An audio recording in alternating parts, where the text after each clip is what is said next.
I love you, Trauma. All right, Twitch should be live.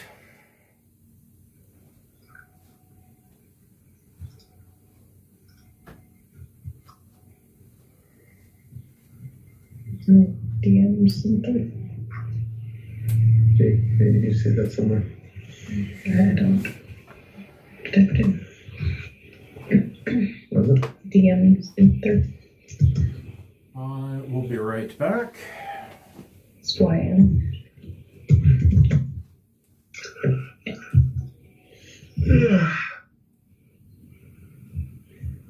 It's fun.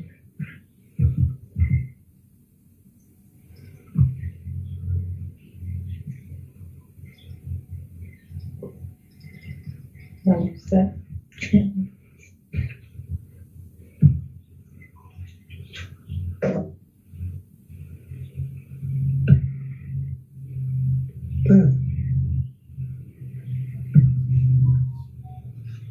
I think that's the.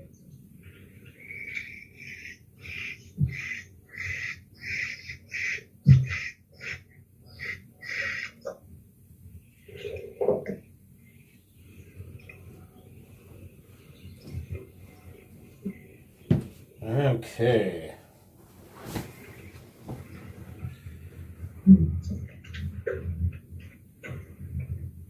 That's been. That's right. That's why I never logged into this thing.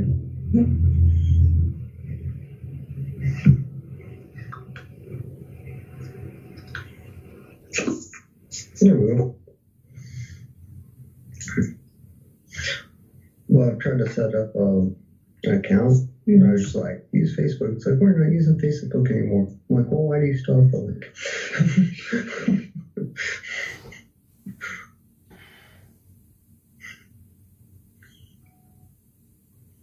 Would you like a cookie? Yes. We have no more cookies. Why are you asking about cookies?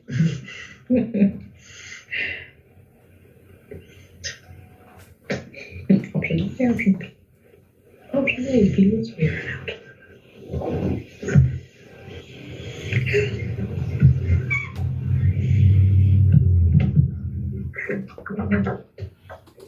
Oh, you even got the Twitch one?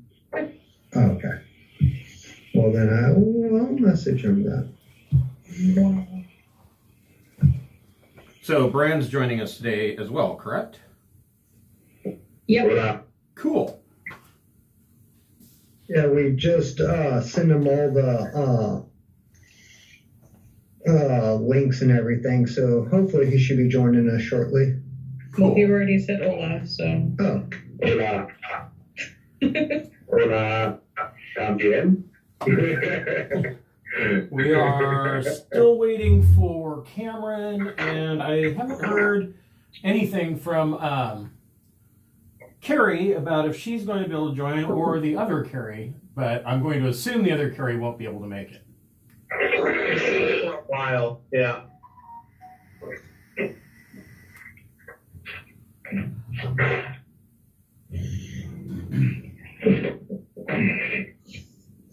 Yeah, with her bailing last game, like, I hope everything's fine. Yeah, I'm not sure what that was all about. Yeah. She's been, she's a teacher, so she's been swamped with grading. Yeah, that sounded more emergency, like, oh shit, Timmy fell down the well. Yeah, I don't know. Timmy fell down.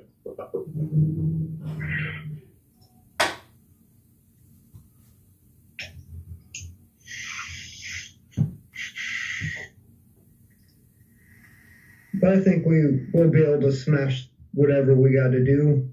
Oh, I'm sure.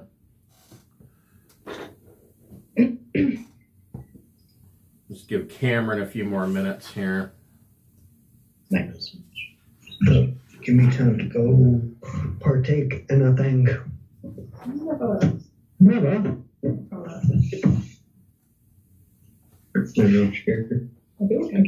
No character for you. You must be lowball estimates. And even though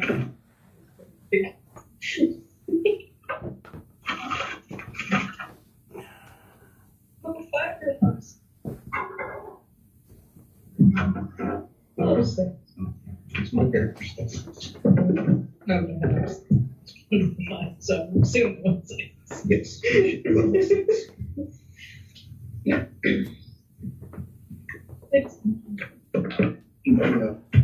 5 sorcerer, 1 cleric. There's Cameron. Hey, How's it going? good. Let me see if you guys can see. I made my hat lucky. Let's see. Let's see here. There you go.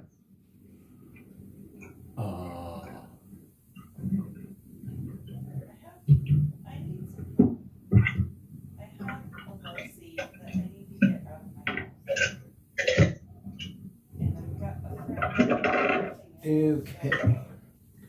So, welcome to Curse of Strahd, our weekly D&D Saturday afternoon game. We are picking up from our Thanksgiving hiatus. We have all suffered turkey coma, and we are back this week. We have some friends of Greenwater Guildhall that we'd like to mention. If you scroll down in your Twitch stream, you'll see some tiles there. The first one is for the Enchanted Forest GoFundMe. They are a fantasy and fairy tale themed amusement park just outside of Salem, Oregon. It's an absolutely wonderful place. But they suffered through the pandemic, and they were in danger of having to close permanently, and there was threats of foreclosure, things like that, because they weren't able to be open most of the season last summer. And but thanks to everybody that has donated, they have raised just over something like $370,000, and they will be able to open for the 2021 season. And sorry, my wife distracted me. So they will be able to open. Their goal is $500,000, but they are at least able to survive and reopen in 2021. So anything that you can donate is very much appreciated. The next one on the list is TNC. That stands for Talon Claw. They make beautiful wooden DM screens and wooden dice vaults, and I believe they're coming out with a line of dice trays, so you'll definitely want to check them out. They are a good place to shop for any DM or player on your list. And below that is the Speechless Bard. Her and her husband craft items for fantasy-themed games. He makes beautiful dungeon terrain, and she handcrafts leather covers for your core rule books, and she has a line of dice bracelets, and she just came out with spell scroll dice mats. They're leather, and you roll them out, and you can roll your dice on them. I believe there's a pocket you can roll up your character sheet in it. They are pretty cool looking. Definitely check her out as well. And last but not least is Fable Beard Company. They make fantasy-themed beard products, oil, balms, and beard wash, and beard butter, all manner of things. And each fantasy character is a different scent profile. For instance, right now I'm wearing Jack Frost, which smells like pine, cedar, fir, and a peppermint chill. They also have the Gingerbread Man and the Claws. The Claws smells like sugar cookies and vanilla frosting. So definitely check them out. They have some pretty excellent products. Several of us from my Saturday night group from D&D After Dark have tried a number of their products, and we are all very impressed. Where we left off last week, you guys were in Krezk. Actually, we should probably discuss more mundane news rather than the game just yet. The mundane news being that, so.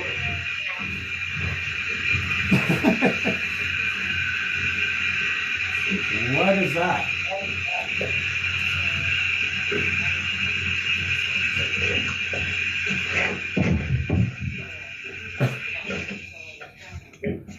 Okay, so Monday news. So the coronavirus lockdown that is currently going on is for Washington. The lockdown is scheduled to end December 14th.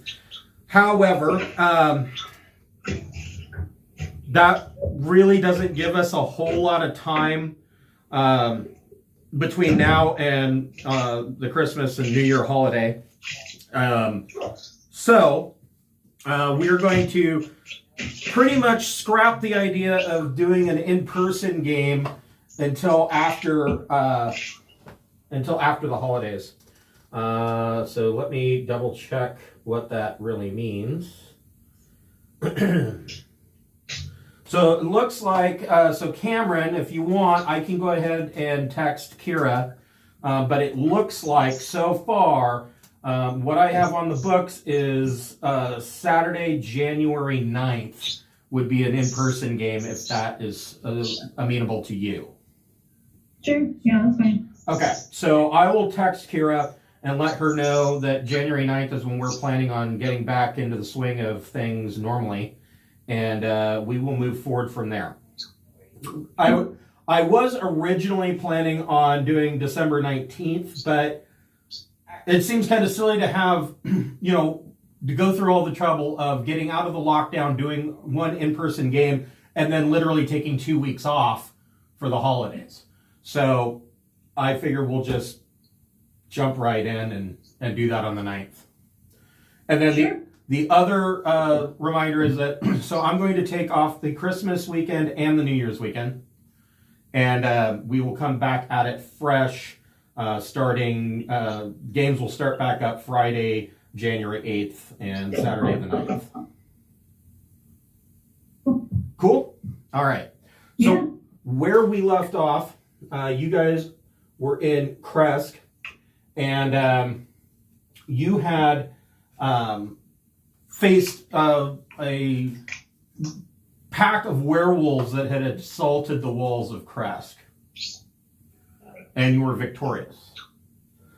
When you climb down off the walls at the end of the battle, you can hear Anna, the Burgermeister's wife, comes running up from the Burgermeister's house and is screaming and crying and carrying on. And she is yelling that some werewolves had snuck in from the other side of the town and had kidnapped the children.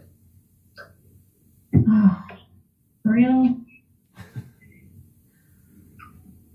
Evidently, Anna's not real good with kids. I mean, her own son just died 7 days ago, so, Jeez, she's losing them left and right. Right, yeah.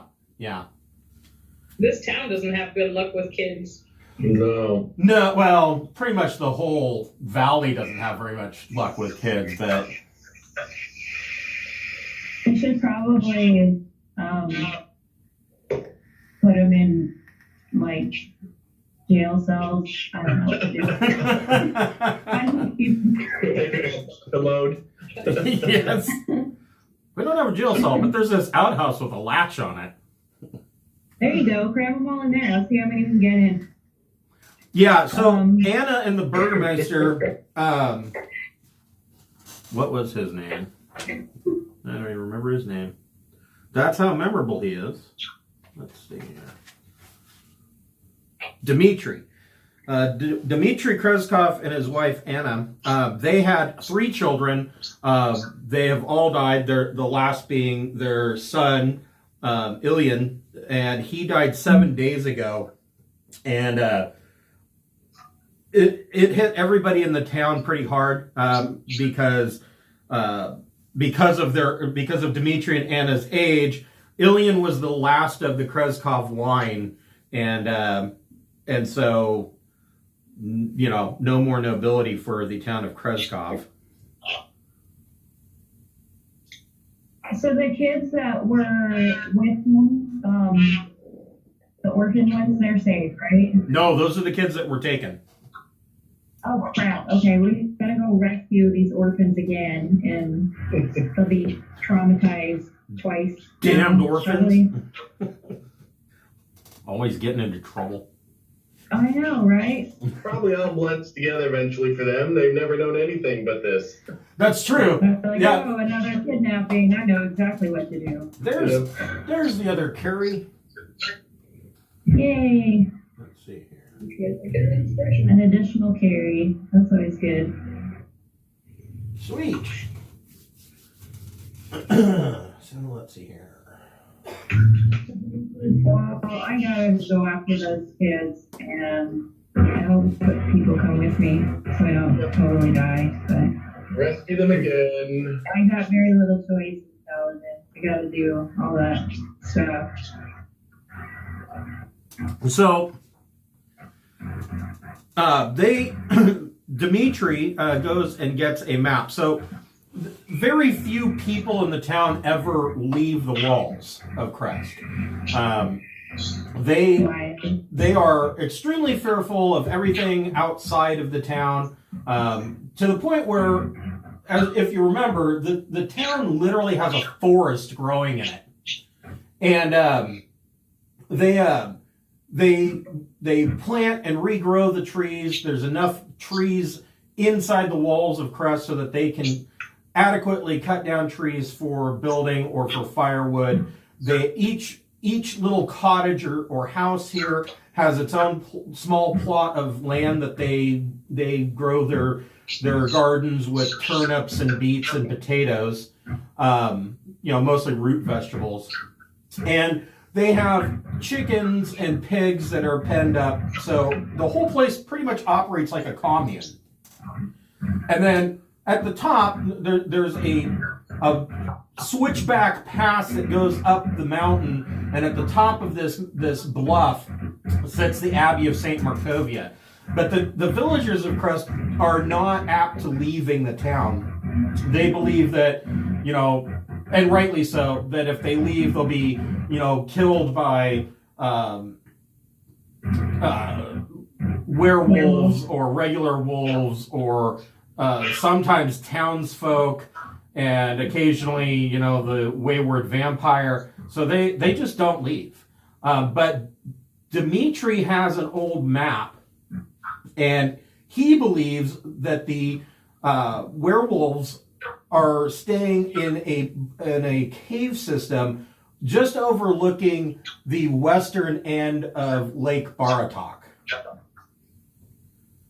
which is probably about 25. Well, it's about 20 miles to the northeast of where Krezk is. Wow. Okay. And so we were originally coming here to take Irina to the St. Markovia thing, but that's the guy who runs it is a creep and possibly a vampire or something, right? So, yes, originally the idea was that you were going to bring Irina Kolyana to Krezk to seek out safety in the Abbey of St. Markovia. But now that you're here, so you know that the Abbey is run by somebody that's simply named the Abbot. And the Abbot was a nameless man that showed up one day in Krezk. And he's said to have healing powers, but he pretty much keeps to himself. And the villagers kind of fear him. They suspect that he might actually be Strahd in disguise. They're not sure about the abbot. And the strange thing about the abbey is that the bell will toll at odd hours. Okay, I just wanted to remember. I wanted to make sure I was remembering right. And then the direction that the werewolves went is a different direction than the Abbey, right? Correct. Okay, gotcha. Well, does anybody have anything to do in town, or can we take off for the key system? Because time is probably of the essence. If the funeral we went to last time is any indication, it matters when we use them now. It's up to you guys how you ever you want to handle it. There's not really. So in the town of Krezk, there's not really any shops or anything. It's all just small cottages. Like I said, everything's kind of a commune. You know, if this guy over here is growing carrots, he'll share it with the guy next to him who's growing beets. That kind of thing. Freaking hippies. Yep. If we don't go soon, I'm going to start a Save the Children style commercial sort of thing. Well, I've got my risen dead to help me, so I'm ready to go. Okay. I'm ready to go too. All right. Thanks, Rudy. We rusted? That was. I don't know, but we didn't get hurt very bad by the werewolves, from what I recall. Was anybody hurt? I wasn't hurt. I just lost a few spells, but I'm good to go for we didn't rust. Yeah. Okay, cool. I just can't remember if we had made that decision or not. I don't think that you had taken a long rest yet. No, we didn't, but I don't know. On guard duty on the wall and responded. Right. And now the kids got kidnapped, so yeah. Cool. Mike's good. Okay. Awesome. So I do think Carrie returning should use her leadership to give everybody temporary hit points, though. Yeah, Carrie. Sing the song of your peoples. I believe that she might be muted. Maybe? Or getting food, or yeah. Wait, what? Wait, I'm not muted now, am I? No, you're fine. No. Okay, because for a while it was the icon said I wasn't muted, but there was a message that said I was. Yes, sing the song of my people. Done. I'm singing that song. I need to come up with a song for my people. I feel like the song of my people would involve Evanescence or something like that. Like, Bring us to stars, life. gothic, but pop. So, like, I don't know, bring me to life. There you go. Wake me up inside. And let's go. Can't wait. How many hit points do I get? Temporary one. I don't know. Wait, let's see for leadership. Give me just. I have my player's handbook open. Let me look it up. I think Chris has to change the map or something probably, so I think we got a few minutes before anything happens. Good to see you back, by the way. Okay. It's nice to be back. You missed the Bastani funeral. I think that's like the only thing. Oh, bummer. Yeah. Oh, wow. Hopefully someone else will die and there'll be more funerals to attend. That'll be plenty. That's the spirit. While you are figuring that out, I will be right back. Okay. Let's see. Leadership is a feat, right? Yep. Inspiring leader. Inspiring leader. Yes.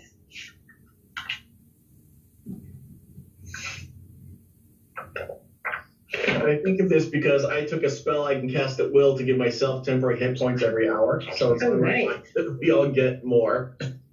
First game back door. I'm like trying to look it up in the book, forgetting that I am actually, connected to the internet. Yeah. Interwebs? What are these interwebs you speak of? Exactly. Spell. My level plus my charisma modifier. So everybody gets 9. Where is that? Oh. 9 temporary. 9 temporary hit points. Thank you.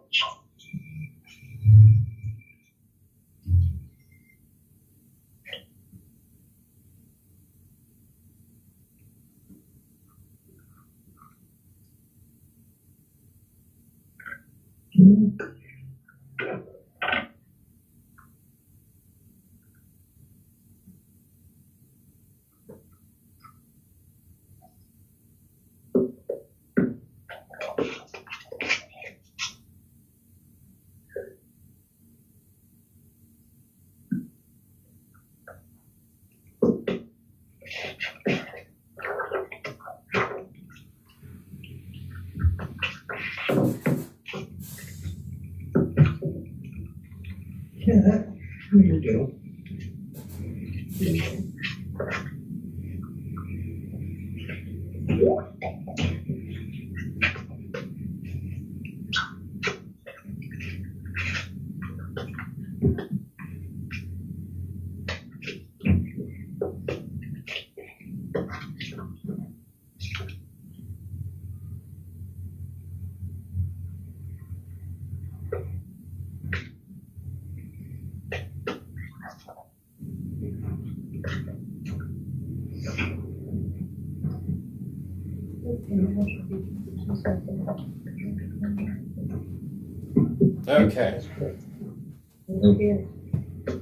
Okay. So, Wait one. did you figure out the temporary hit point situation? Yep. Cool. I'm in here. Wait, how many was it? 10. Okay, I wasn't paying attention. My bad. Wait, it was 9. Oh, sorry. Okay.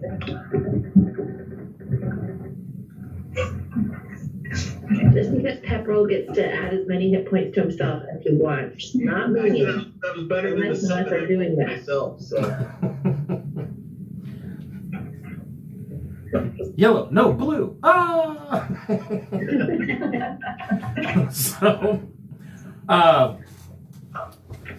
So you head off in the direction that the Dimitri indicated to you, and you're traveling through fairly deep forest, and you finally, after most of the day, you come to the edge of the lake, Lake Baratok, and above the tree line, carved into the side of a rocky mountain spur, is a wide, torchlit cave that looks like the gaping maw of a great wolf. This can't be right. Must have the wrong address. I think we found the place. Let's go in. And to get up into this cave, you have to climb up this rocky escarpment. It goes up about, looks like 45 feet to get up to the mouth of this cave. It's not a sheer cliff. If you climb at half movement, you can climb up there with no skill checks whatsoever. It is getting to be dark. Did you want to set up a camp and watch the cave for, during your long rest, or how did you want to do that? Or do you want to just run in? Run in, guns blazing. Yes. For glory. Strike while the werewolf is hot? Okay. I'll hold up my hands and do what he wants. Huh, I knew I I'm full Leroy Jenkins and I start towards the cave.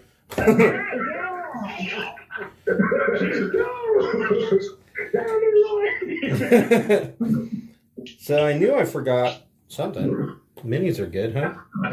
How does the light work in this place? How does the what? Light? How's the lighting for the cave? So there are torches around the edge of the opening. Well, just to be on the safe side, I'm going to use the cantrip light before we move in, and I'll light up Mike's horn so he looks like headlights. Okay. Okay. Cool. And on here, I'm getting some minis for you This Mike guys. is scared of the dark. You should give him a quiet nose like Rudolph. Yeah, I figure with your hooks, you're not passing any stealth checks anyway, so. I'd ruin any stealth check that we'd come upon, definitely.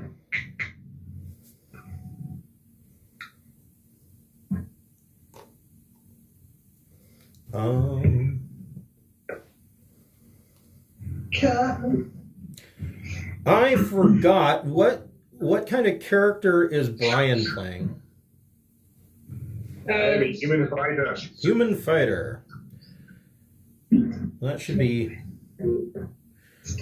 be easier than it actually is.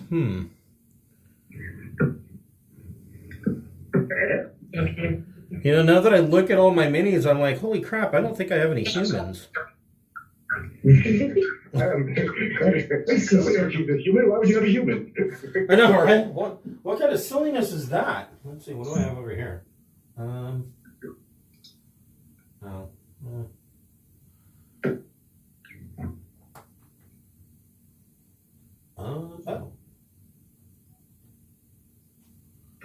Well, I haven't slapped any paint on him yet, but this guy will do for now.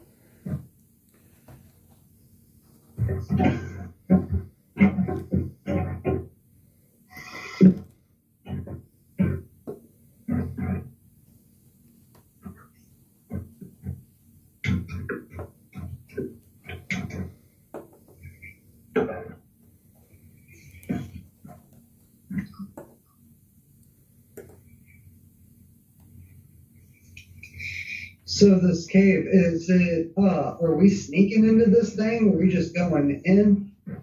That's up to you guys, however you want to deal with it. Well, that was more to the party. Right. I have really clunky heavy armor that gives me disadvantage on stealth. So if it's like that, then I'll have to follow up in the back kind of situation. So. In that case, I will pull out my flute and I'll play creepy, eerie music on my flute as we make our way into the creepy, eerie cave. Thank you. Thank you for the ambiance. Cinematic. That's good.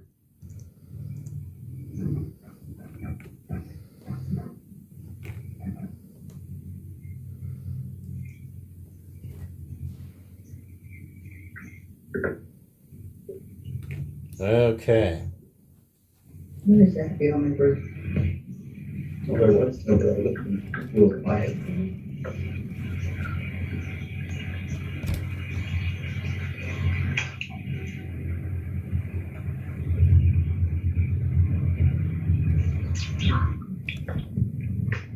And Chris, do you have a ghost mini for my Spectre? I do not.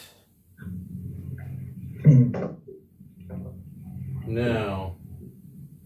Oh wait, are we supposed to be watching on Twitch to see the board or something? I'm not doing that. Yeah, you can do that.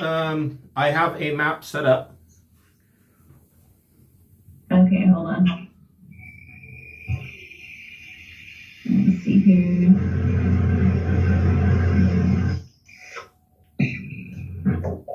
If anybody can send me the link to Twitch, that'd be appreciated. Sorry. I think.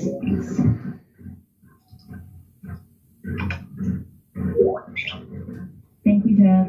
Yep. Thank you, Jeff. Excellent.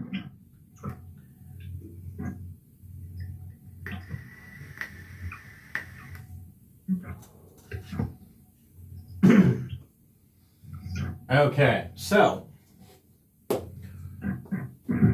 you guys make it up to the mouth of this cave. The open jaws of the wolf's head form a 15-foot high canopy of rock over the cave mouth, held up by natural pillars of rock. The ceiling rises to a height of 20 feet inside the cave, and torches and iron brackets line the walls. From somewhere deep inside, you can hear the echoing sounds of a flute. Some of the notes are discordant, painfully so. So, echoing throughout this cave, you can hear somebody who doesn't know how to play a flute, playing the flute. Including carries or excluding carries? Excluding carries. But it's going off my groove. I'm frustrated. Flute battle. Yeah, let's do it. Flute battle. I Get off my groove. could totally do a flute battle. Bill went down to Barovia. He was looking for a flute to steal. That's right. Ah.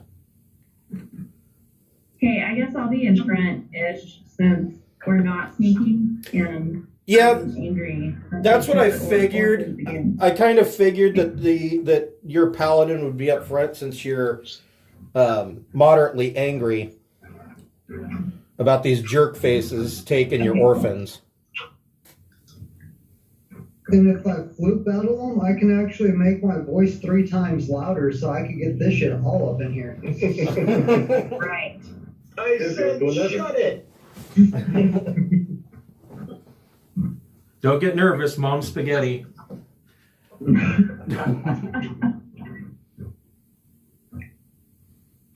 So, you make your way in through this cave opening, and you see that the cave actually kind of splits to the left and right, and standing on a 5-foot high ledge that on the western side of the wall, you see that there are 2 feral-looking women wearing shredded clothing and they're clutching spears. And coming out of the sides, you see 2 men that are dressed fairly similarly. Like, when I say feral-looking, they are dirty, their clothes are shredded, and the men don't look like they've shaved in about 2 years. Maybe bathed, in the past year, maybe. And all 3 of them are humans.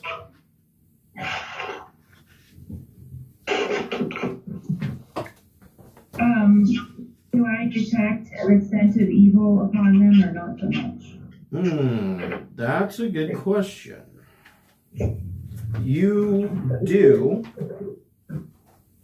Oh, damn it. Well, I'll let the party know that they're evil. That means we gotta do some smiting. Smite. You're gonna have to backhand them with the hand of God. Yeah, they definitely smell evil. Dang it. Not just bad, but evil.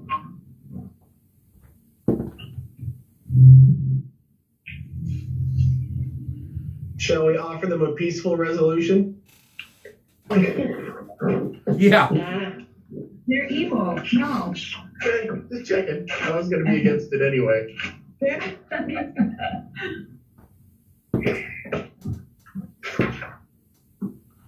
So they spot you, and the one woman up on the ledge reaches over with the butt of her spear, and she hits a brass cylinder that is hanging from a rope, and you just hear gong. Everybody roll initiative.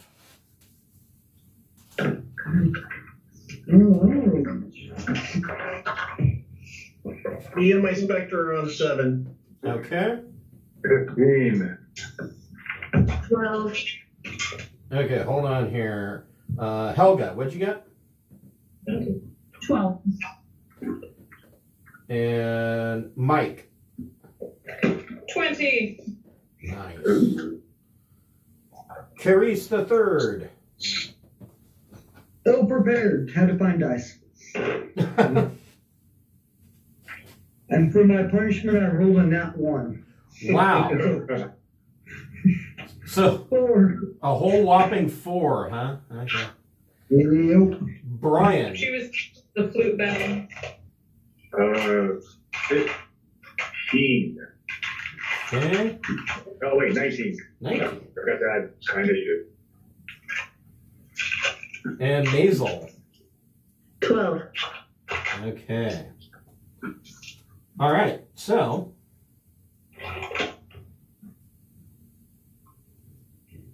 All right. So, Mike, what would you like to do?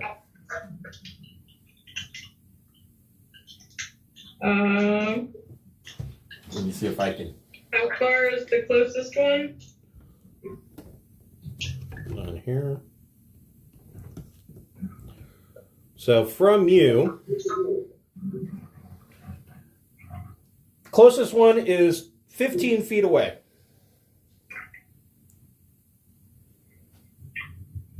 Okay. I'm gonna run up and bash him with my face. Okay. Make your attack. That would be a 20 to hit. That hits. Critical face. 8 damage, but my horns are not silver. Okay. With my bonus action, I would like to try to knock him over with my hammering horns. Okay. It's a strength save. He is rolling like crap and got a whole terrible 7. Haha, he is knocked over. That is kind of what I figured.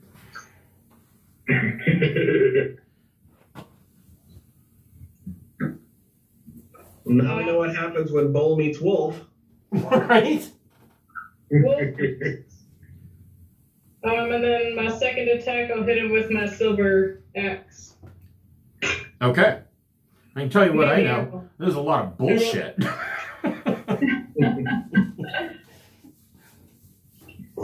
What'd you get for your attack?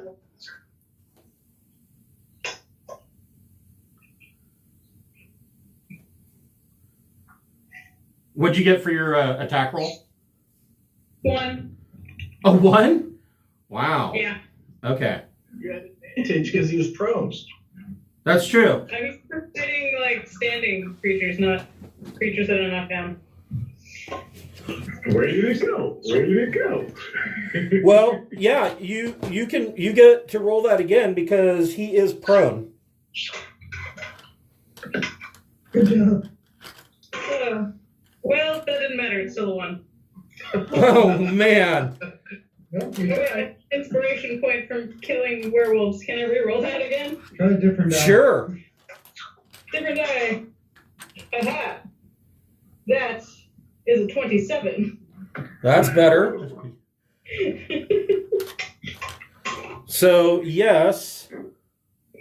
Max damage for 15. Okay. So, yeah, your axe bites into him, and you can see where your silvered axe hits, you can see smoke coming out of the wound, and you did actually injure him. Huzzah! Brian, what would you like to do? Well, I feel like we've got a smoking one. I like to hit things that are injured, so I'm going to go move over there and attack as well. Okay. Let's see here.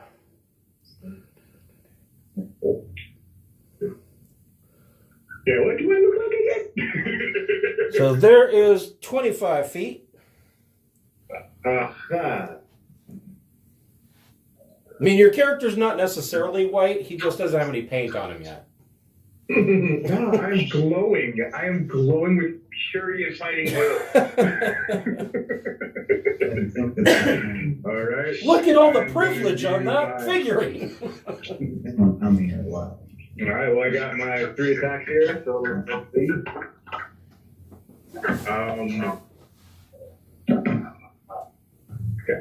15 to hit. That hits. Alrighty. 7 damage. What are you attacking with? That's a longsword. I swing my longsword. But it isn't. But it's not silvered, right? It is not. No. Okay. So you attack with your longsword and you slash at him, and you see the wound immediately close back up. Sure. Don't you like you any more beast on the ground? What was that? I don't like you any more beast on the ground. So, do you have any silvered weapons? I do not believe so. That's a problem. So you Do you have are. any magic? Yeah. Do you have any magic? I do not. I rethink my dark choices. We'll have to get you a +1 short sword or something silver. Maybe there's something in here from other people that came in and tried to kill them. We also need somebody to like pick up the children and take them out. So it's like, I can hold children. I can. yeah, yeah, there'll be stuff for you to do. Sure. Okay. Maisel, what would you like to do? I don't know. I would like to cast. I want to try cast. Is it sleep? Okay. Can I put one to sleep? So, How does that work? I just read about it. That's why I want to do it, but I don't really know how it works. so, yeah,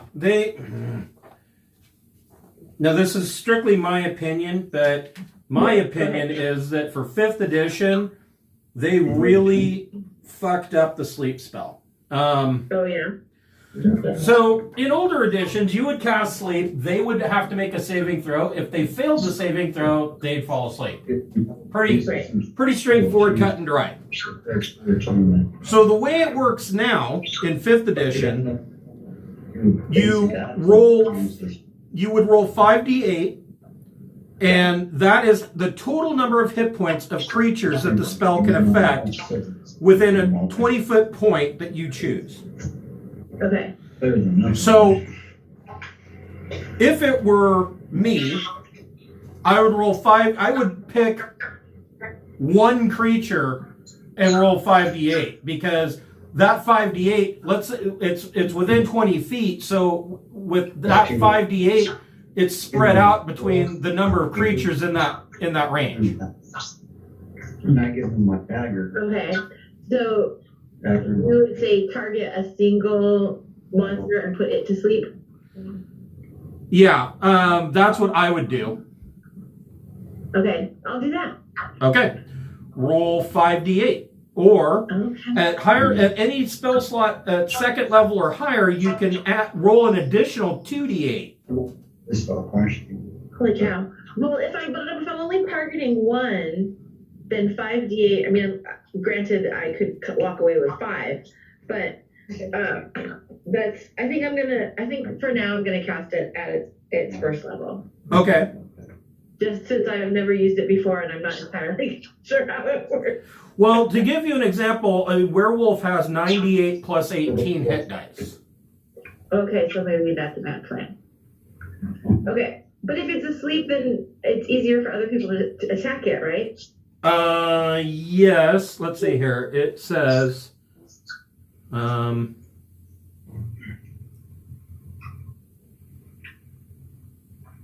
trying to see if attacking it's going to wake it up. I believe it does. Oh, good. Yeah. You basically have one round of wailing on it. Right. That would be handy if we could just sneak anywhere though, since we're like really not a stealthy party, and yeah. So. Well, and one of them already raised the alarm, so. Right. Okay, Yeah, well, like I still want to do it this first time anyway, even if it's not maybe the most logical choice, just because I think it sounds cool. And then from there, I'll be smarter with how I use it. How's that? Gotta learn. Okay. Yeah. All right. So I'm going to cast it not on the werewolf that's prone, but one of the others. Okay. So, do you want to cast it on the woman that rang the gong? Yes. Okay. I'm gonging her. Okay. Hold on. See if I can. All right. So that you said it's 5d8, right? Correct. Okay.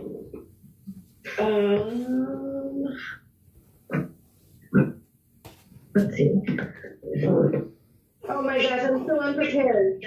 I can't even find my dice. I'm fired. Never mind. I'm gonna do it next time. I have silver crossbow bolts. I'm gonna do that because I can't find my dice. Okay. Then I can roll the crossbow attack online. That you can do. Sorry, this is like what happens when you spend a week away. Okay.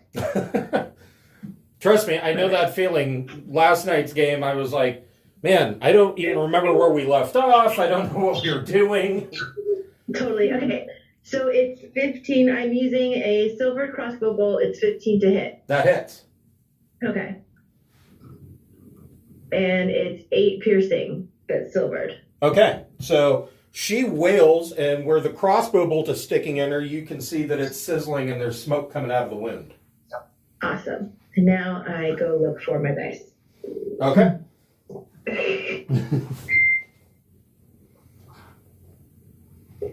Don't worry, next turn I'll put you to sleep and that pain will go right away.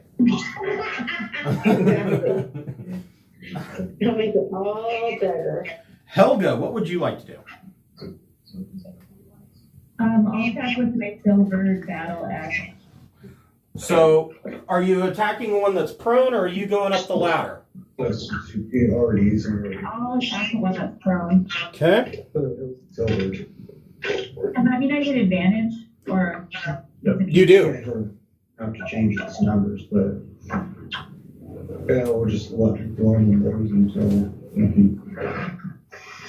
I got 15. silver. That hits. Okay, cool. And that is 1d8.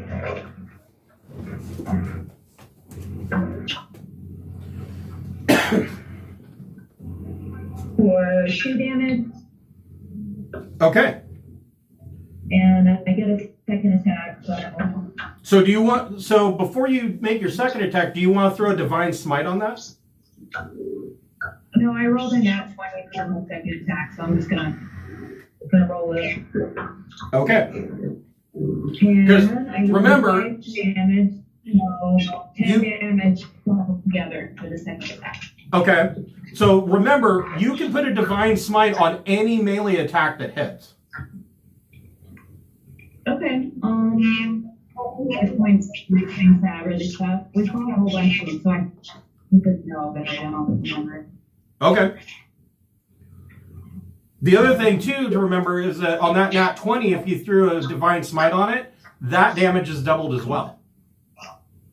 Okay, I'll do that. Let me check off one of my spell slots, and then I'll roll some more d8s. So in this case, it would be 48 additional damage. Yeah. Let's do that.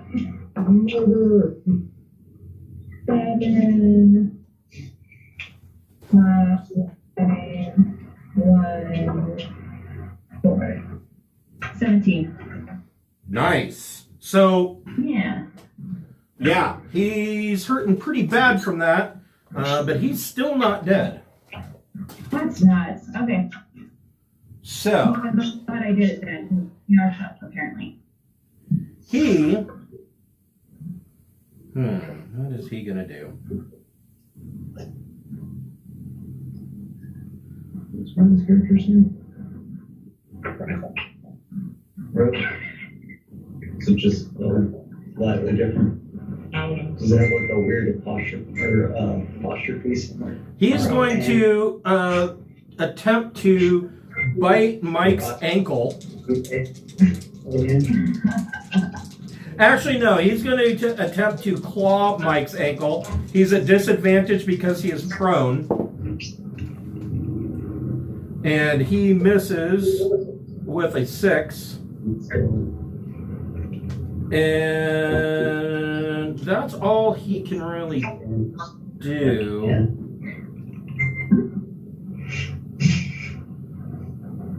Yeah, that's all he can do. So then,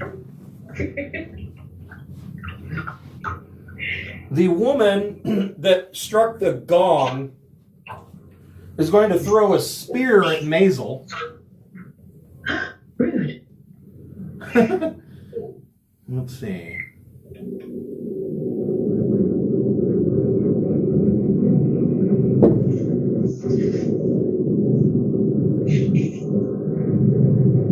With a 23 to hit.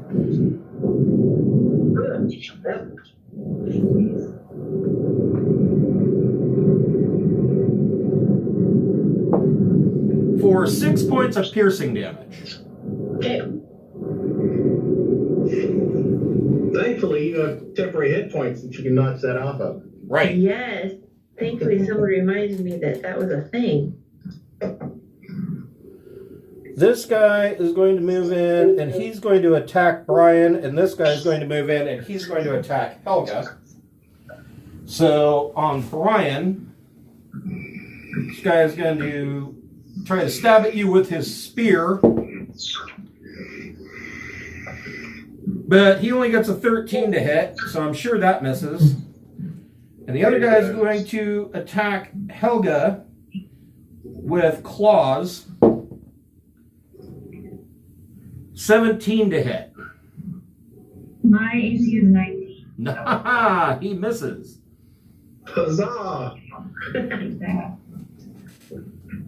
Pepperell, what would you like to do? The first question is, what part of my action will it take to give Fighter my silver longsword? I will say that you could, if you want to move and hand him your silvered longsword, you could do that with a bonus action. Okay, I will do that with my Spectre coming up. Hopefully that puts me within 15 feet of the Gong Lady. Let's see here. I can move up to 30, so can the Spectre move up to 50. Yeah. So there's a couple ways you could do this. You could go up the ladder. No.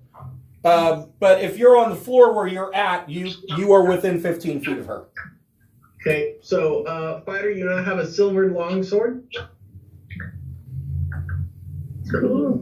Go You Fighter. kill them a lot. Go Fighter. Yay. Put that in your inventory. It's an extra. Appreciate you. Then I will cast Lightning Lure on the Gong Lady. Okay. Strength DC 15. Okay.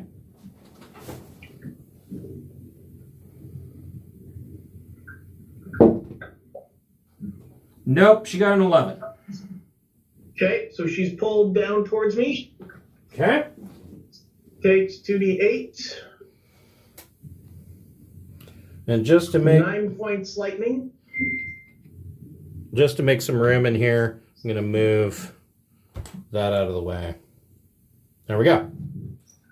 And then the Spectre will attack her. Okay. +4. He's +8 to attack.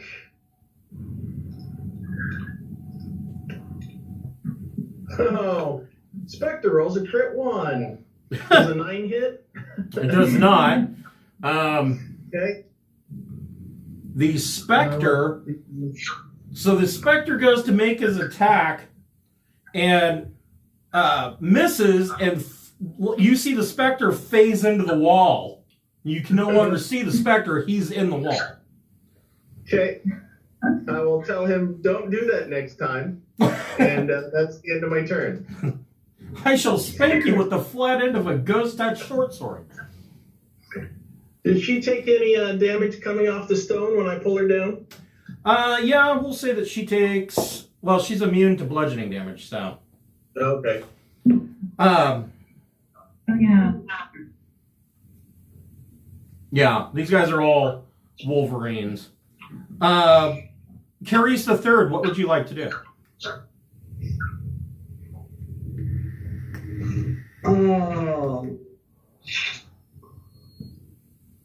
I'm going to use my bonus action. Okay. Actually, no, I'm just going to use my main action. And I'm going to cast Haste on Mike. Okay. Mike, kill them all!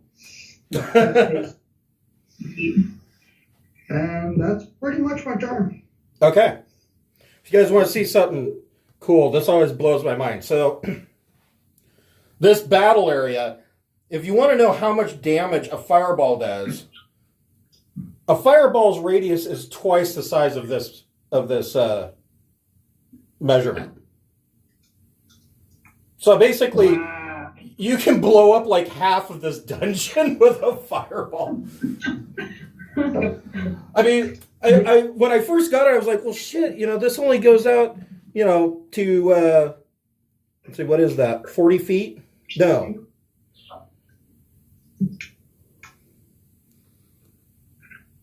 Yeah, no, it goes out to 20-foot radius. And I'm like, at first I was like disappointed because it doesn't go out to the full radius of a fireball, but then I got to think about it and I'm like, well, if it's beyond 20 feet, what does it matter? This thing's so big, it's blowing up most of your map. So, you know. Yeah. Yeah, in this room, most of my fire spells right now would hit everybody. Right. Yeah. And this is why grenades are dangerous.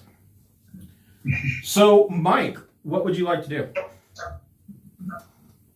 Take advantage of my newfound speed and thwack everything. Okay, so you still have this guy that's prone on the floor in front of you.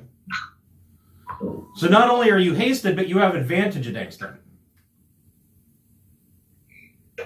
I'm going to use my bonus action to rage.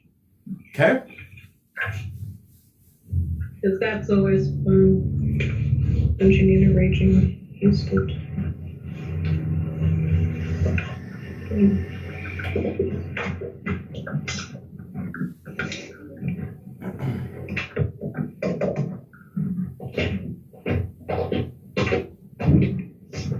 Nat 20. Nice.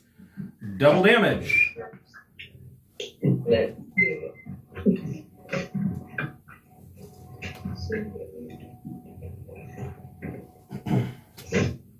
30 damage.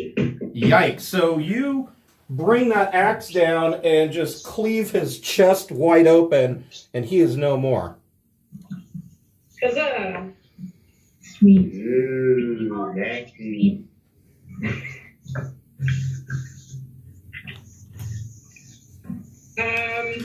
Then I guess I'll move to the next one. Okay. Hold on a moment here. I'm attempting to be organized. I think we all know how that'll turn out.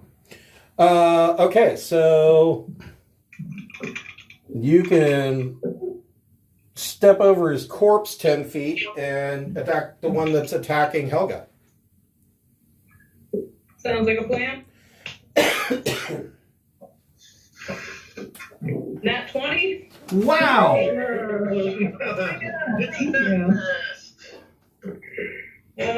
Just remember, 3 in a row, you go straight to jail. Right? I thought that was fatal juice that you get. No, 3 in a row, you go straight to Vegas. 24 damage. Okay. He's still up. My last attack is a 22. That hits.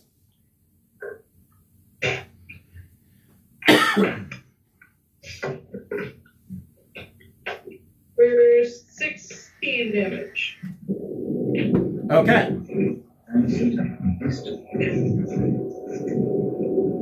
All right. Brian, you now have a silver longsword.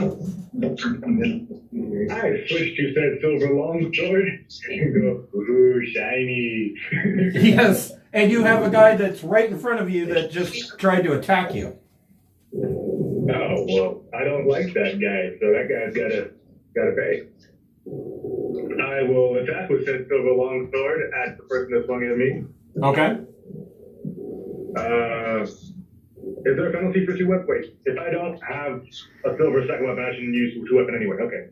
So 15 to hit. That hits. And you can use the longsword versatile and do D10 with 2 hands instead of D6 one-handed if you're not using a shield. Oh, well, then that makes more sense. Let me just switch over here to a D10. Where did you go, D10? Aha. 6 plus 4, 10 damage. Okay. So yes, you were Oh, good. you were successful in injuring him. Sweet. Now that you I also are get an extra attack. So I'm like, I'm hurting things. I'm going to do it again. do it. 14 to hit. That hits. Is this that two-weapon or two-headed attack again? Yep. Yeah. All right. 11 damage. Okay. All right. So this werewolf now has some smoking stripes on his chest. Nice. Maybe Maisel. you got some bacon to smoke that. This long pig tastes like dog.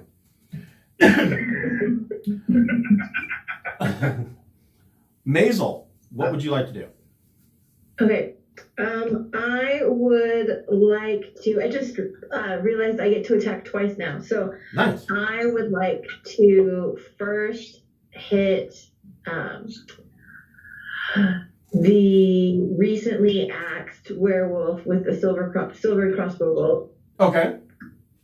So For you want to shoot at the one that Mike is attacking? I think so. Yes. Okay. You would be at disadvantage to hit with a crossbow. Okay. Where am I? Like I. So you're actually way back here in the front of the still in front of the door. Still in front of the door. Oh, that's why I can't see me. Okay. Let's see. If I move forward, can I attack the werewolf that's to the left? Yes. Like if I move forward 2 squares-ish? You could move to right behind Mike or right behind Brian, and you could attack the werewolf that is in front of Pepperell. Okay. Then that's what I'm going to do. Okay. So is that, am I in crossbow range or is that, yeah, that's crossbow range. Yep, that werewolf is 10 feet away from you. 10 feet away, perfect. Okay. So it's 13 to hit. That hits. Oh, sweet. But only 6 points silver damage. Okay. So, what kind of crossbow are you using? It is a light crossbow. Okay, so it has the loading action. So unless you had, do you have? Excuse me. Do you have the feet? You do have crossbow expert, so you can fire it again. Oh, you do not. So what you could do, so you hit it with the crossbow, you could then move forward 10 feet and make a melee attack if you wanted to.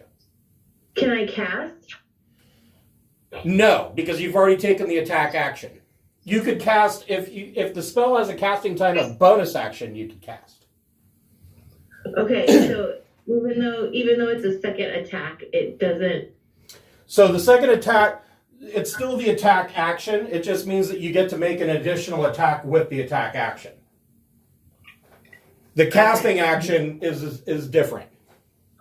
Not exactly sure I understand that, but that is okay. So to explain it, so you can, on your turn, you can move at any point during the turn. You can make the attack action, which the attack action, if usually you will attack once. If you are hitting a level where you can make an additional attack, that's not a new action. It's still a part of the attack action. Okay. Or you can cast a spell with a casting time of 1 action. Okay. So because you've already made an attack, you've already used your action. So the only thing that you could do is you could move forward 10 feet and make a melee attack, or you can forego and spend that time reloading your crossbow. Okay. I think that I will reload because I have a low AC, and instead, I guess, not get a second attack, and then cast Bardic Inspiration for Helga. Okay. So what D8 does Helga get then? Or, I'm sorry. I think it's just 1d8. Is it 1d8? Okay. Yeah. I thought it was 1d8. That's not what I meant to say. I think it went from a d6 to a d8. Right. Okay. So, Helga, what would you like to do? I'll attack with my silvered Okay. battle axe. I can't tell where the werewolves are, so. So, This is the werewolf that you and Mike are fighting. And this is the werewolf that is fighting Brian. And this is the werewolf that is currently getting beat up by Pepperell and Maisel. I don't think I could see the one that you pointed to first. So, That's okay. I'll just attack the one here, right? okay. Yeah, you can attack the one that's right in front of you. Okay. Well, I rolled a 1, so. Oh. No. Make a dexterity saving throw. You know what? Let's see. I'm actually going to use up a lucky. Okay, you can do that. So I don't want to roll a 1. Okay, that's better. That's a 13. Okay, that hits. So when I get that inspiration, do I have to use it or do I hold on to it for a while or what do? It's up to you. Okay. You can hold it for up to like an hour or something. Like, it's a long time. Nice. Okay, because I don't need it to hit for this one. So I'll roll some damage. I got a 7. And are they still kicking? He is still kicking. Okay, I'll make a second attack then. I rolled an 8, so now I'll use the bardic inspiration and get 16. That hits. And wait, that's not right. And 4 damage. Okay. And he's still kicking. Did you want to put a divine smite on that? No, I got like 1 spot left, so I don't want to. Okay. Unless I'm in trouble. Okay. So, on the werewolf's turn, all 3 of them spend their action shape-changing into hybrid form. The one adjacent to me takes 4 poison, Okay. which is magic, so not bypass, unless they're immune to poison. Get him, flies. Yeah. The flies probably love them because they're so stinky. Let me double check. They are not immune to poison. That's one of the few things they're not immune to. Cool. Oh, good. So yeah, you see these humans shapeshift into mix, your classical werewolf right before your eyes. Pepperell, what would you like to do? I want to move between the two. Okay. Use my bonus action to place my hex on the original one I've been fighting, the Gong Lady. Okay. So I'm adjacent to both of them. And then I'm going to cast cantrip Word of Radiance. Okay. Con saving throw, DC. Where's my DC? DC 15 con saving throw on both of the ones adjacent to me. Nat 20. Dang it. And the other one only got a 14. So the one that's fighting Brian fails his save. Which is a whopping 4 points. The other one takes half of that plus 6 from my hex. Okay. All right. And the Spectre can attack from inside the wall. He doesn't have to move. Right. Plus 8. He gets a 23 to hit. That hits. 3 dice, 6 necrotic.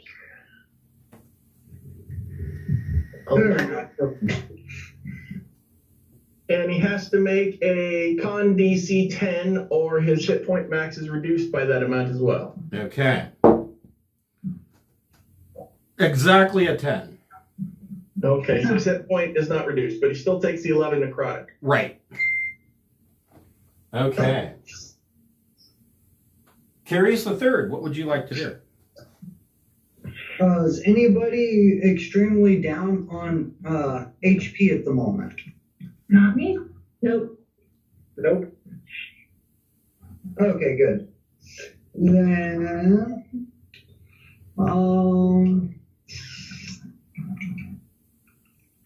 which character am I?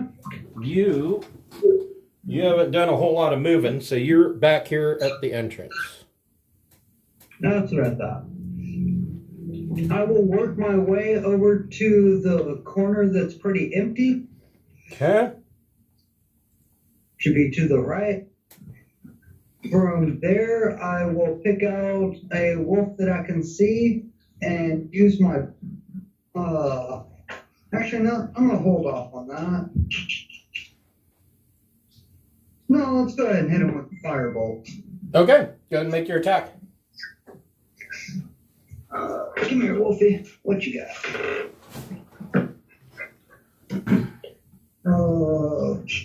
21 to hit. That hits. Score. Let's see. That's two of those guys now.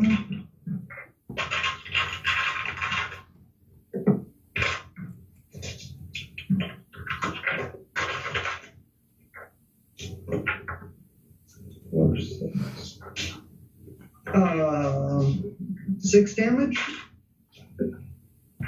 Okay. So, yeah, you drill a firebolt into his chest for 6. And then I will continue my concentration yelling at Mike, smash them all! Okay. All right. Mike. So Mike's still hasted. Still hasted, still raging.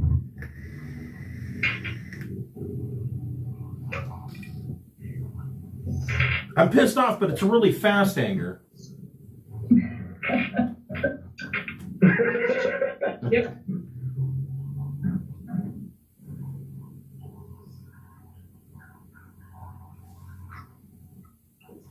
Every time I look at the picture of the were-tiger, I think of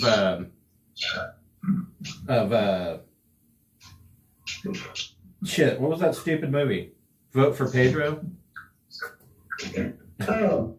Napoleon Dynamite. Yes. I really like tigers. I think a tiger.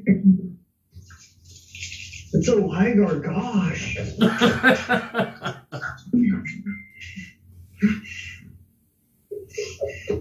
Come on, ligers are not were-tigers. Let's not be ridiculous. Heard some rumor they're talking about making a sequel to that movie. I heard something about that too. Yeah, but now Napoleon's in his 30s. I know, right? Now he's running for It's a actual drama. Very sad.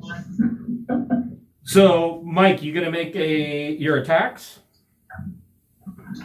I think Mike got distracted. Oh, I got distracted by coffee, sorry. no, that happens. Okay, so the one that's still awake. $23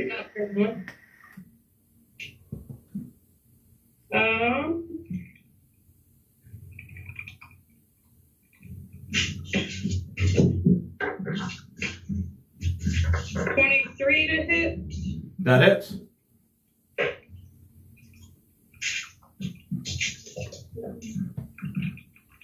Full damage.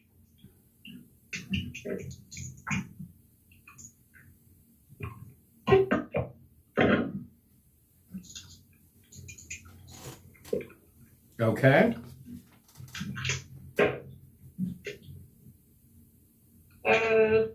22 to hit. Yep. For 9 damage. Okay. Oh, this guy's getting close. 19 to hit. Yep.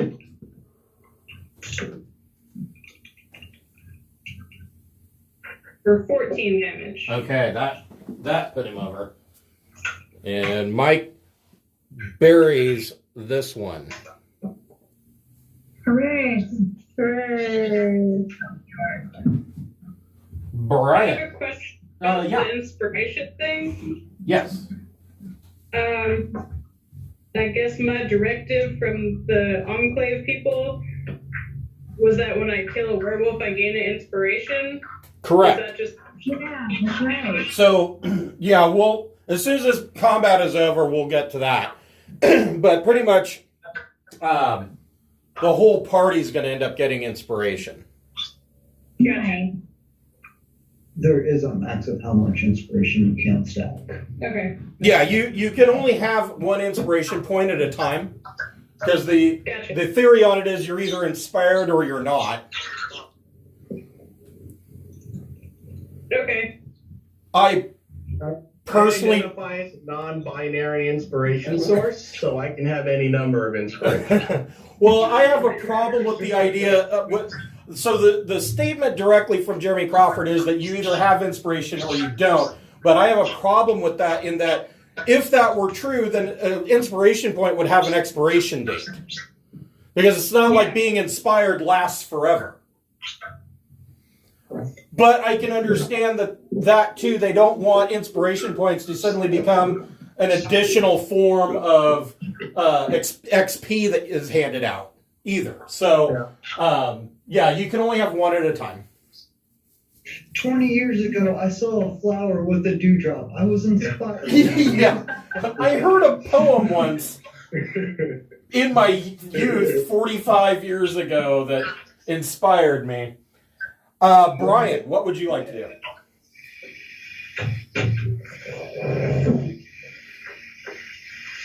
You down for me yet? Whose turn is it? I think it's mine, right? Mike just killed something. Yes, you have a guy right in front of you. Still in front of you, yeah? All right, well. Your boogie fracture the points.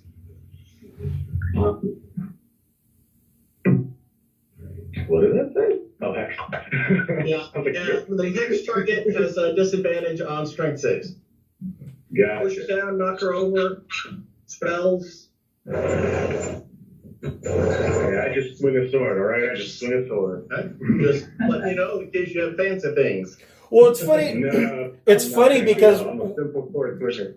with the condition rings, it reminds me a lot of actually playing the old Baldur's Gate or Neverwinter, because you would see a ring around the guy, and that, you know, would tell you that, oh, that guy's hexed or that guy's cursed or whatever. Alrighty.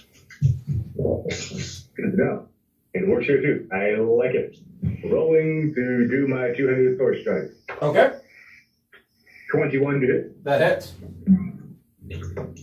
Where did I put that other die? 12. Okay. Yes. And again, with my extra attack. 19 to hit. That hits.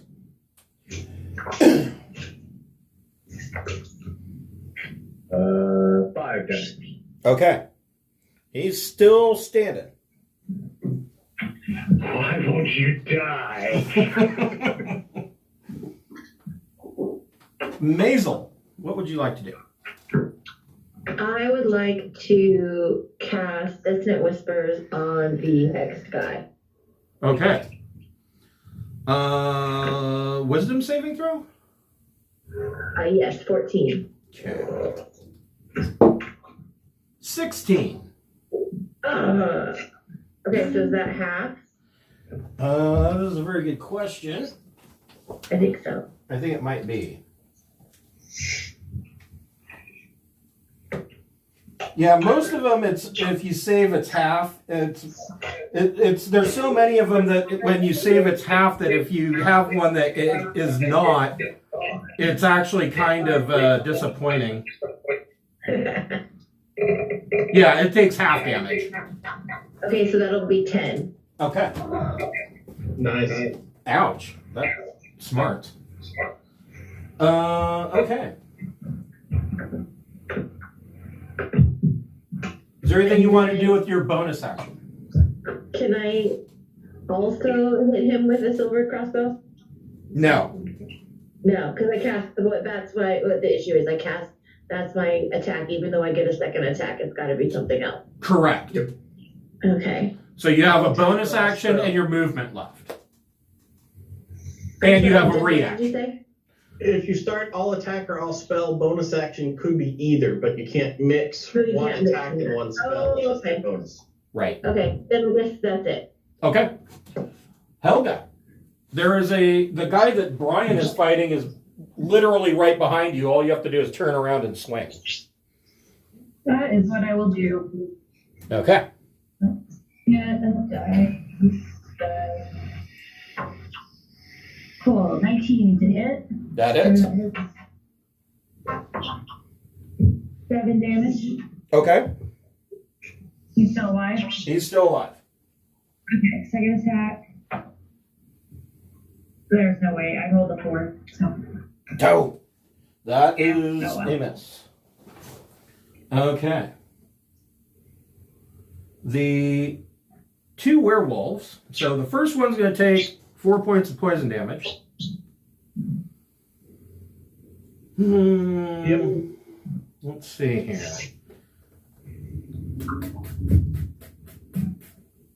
And she is going to attempt to claw Pepperell.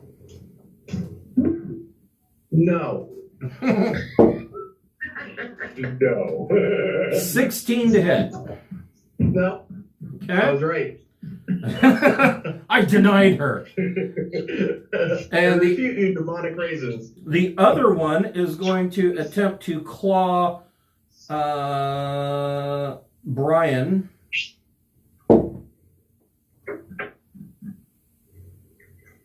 Shit, 15 to hit. It does not. Man, werewolves suck.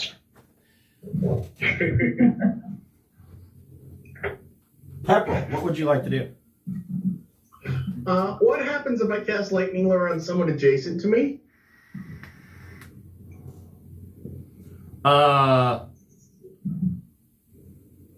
Nothing.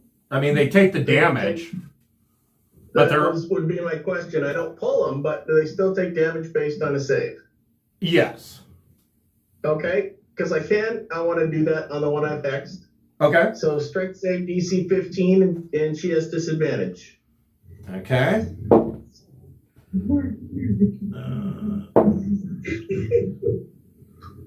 So she fails with a 9. Now, Okay. assuming that this doesn't kill her, so before we go through, assuming this doesn't kill her, she gets an attack of opportunity on you because you're casting within 5 feet of her. But my other cantrips didn't trigger an attack of opportunity. That's true. We'll go ahead and ignore that. But yeah, if you're basically in melee range and you cast, they get an attack of opportunity on you. Oh, okay, we hadn't done that on any of my Word of Radiance No, or that- Sword Burst yeah, or any other cantrips. I spaced it. Okay. So that's 9 from the lightning plus the hex. 1 more on the hex. Shocking. 10 Okay. total. Well, you are you are slowly whittling her down. And the Spectre gets to attack. Yeah, the Spectre is bad enough that it might actually kill her. 21 That hits. for 3 dice 6, con DC 10, 9 points plus the con check of 10. No, she got a 4. So her hit point max is reduced by 10 from its current maximum, at least. And that kills her. Woohoo! Woohoo! Well done. DED dead. Hold on one moment.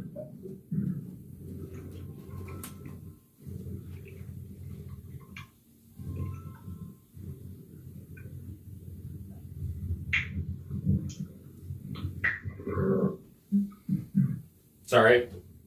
Kate's in the shower and her phone was going off. Okay. carries the third.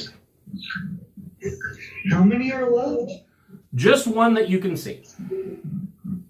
How bad is it? He's not doing well. Brian and Helga have been beating the crap out of him. All right, well, let's do this. I'll point at the dog, like, bad dog, and I will cast Scorched Ray. Okay, go for it. Let's see.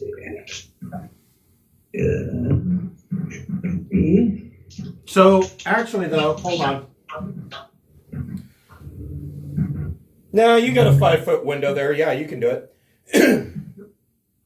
All right, a nat 20, a 15, and a 17, or all above 20 with a nat 20.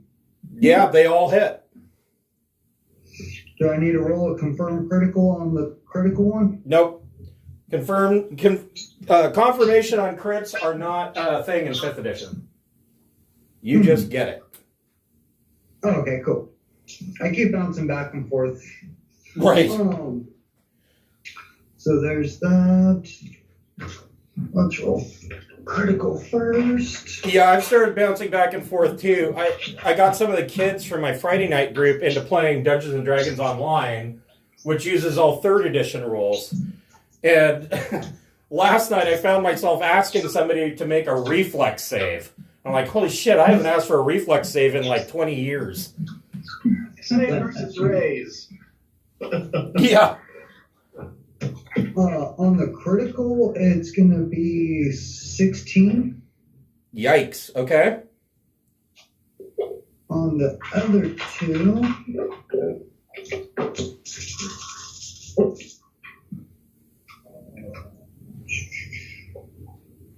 nine total. Okay. So 25 between all three. So Brian and Helga, you see these 3 flaming rays shoot out between the two of you and strike this werewolf straight in the chest, and you see him just kind of light on fire from the inside out, and he dies. Bad dog. Hey, Helga, you think it's dead? It's a victory for good, is what happened there. It's scorching corpse. So, for killing werewolves, all of you get an inspiration point. Since that was the entire reason that you all started this journey to begin with. The other thing that you notice is that you no longer hear the badly played flute. All you hear is the dripping of water echoing down the hall.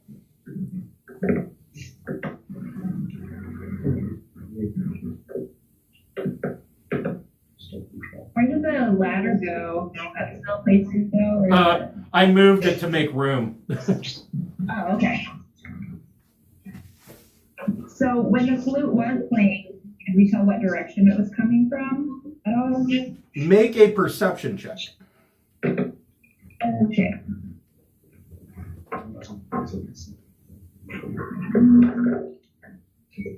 I got a nat 20. Nice. So, so the sound of the flute sounds like it was coming down from the right chamber. Okay. And I vote where we go then, I guess. well, from down the right chamber where you were hearing the echo of the flute playing, you hear what sounds like an old man, and he says, "When Kirill returns, he'll skin you alive." I yell back at him, "Your flute playing is terrible and you should feel terrible." Your mother was a hamster and your father smelled of elderberries. I'll go down and see what this old guy is about. And he'll know where the kids are, nothing else. So you want to head down there? I do. Okay. So we have a flute battle with this guy.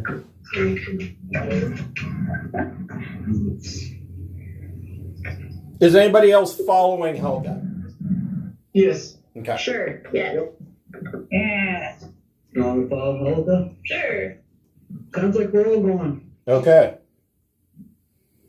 Split the party. Oh. It's easier to kill werewolves that way. I'm a paladin going my own way. You guys are welcome to come along. So this room's not very big.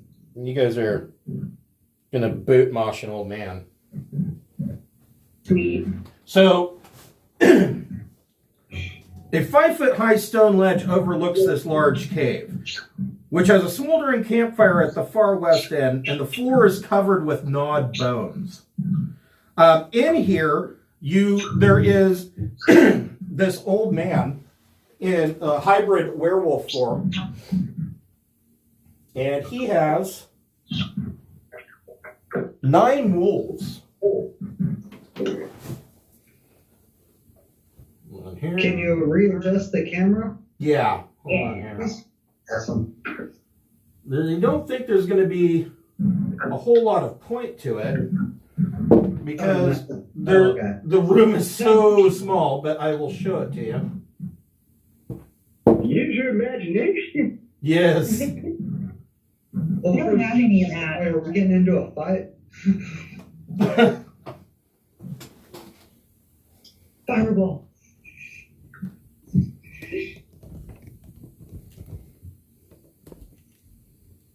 Well, I gotta transfer nothing. Change it to a snowball.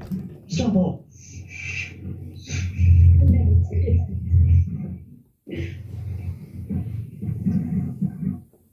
All right.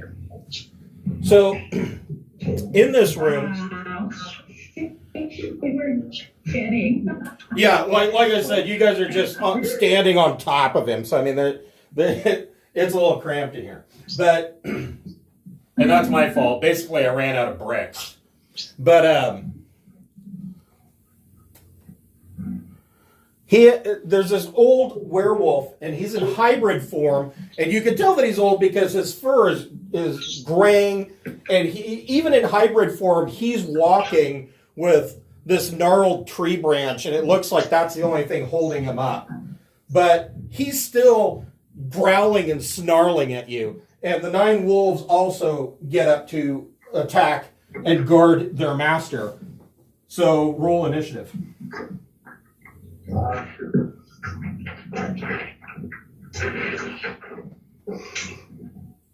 Me and my spectre get 4. Okay. Whole whopping 4. We should clear out and have Carrie do like a fire spell into this thing. Everybody would die, but I don't know. Like, I mean, Well, I actually get a chance to use it, but I have the meta magic spell for.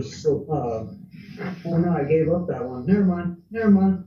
Carice, what did she get for an ish?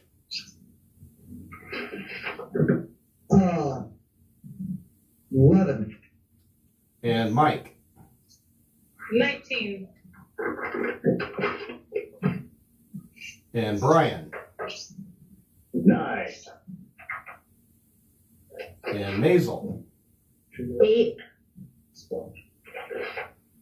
And Helga? 7. Okay. So there's this old man and 9 wolves that kind of moved around him. Mike, what would you like to do? I would say that you're probably still raging. So there's an old guy and some wolves. Yep, an old hybrid werewolf and 9 wolves. Let's 9 question him before he dies, though, because he said when somebody gets back, he'll skin us alive. I want to know more. Who? No. Okay, so don't kill him, but kill everything else. Yeah. Or we should. I don't know. How It's up to long does you. it But I want to know. That's something. No, it's probably been more than a minute. I could leave the specter in the hallway. I could leave the specter in the hallway to keep them from leaving if we want to go explore elsewhere. Hey, that's a good idea. I'm down with that. They're not going to follow us? If the specter's in the hallway and attacks them if they try and leave, then we'll have a little delay.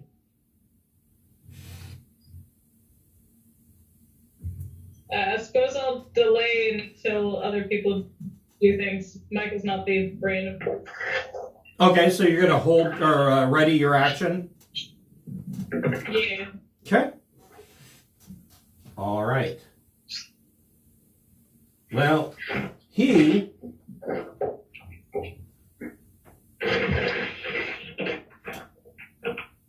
is under no such compunction. Maybe what we should do is like form a phalanx, like in 300, and smoosh them against the farmer wall. I could do it. I could be in front. So he grabs his walking stick and tries to spear Mike. Good luck, bro. Soft 20 to hit. I guess he is. I would Okay. take your eye, snap him back. That's bullshit.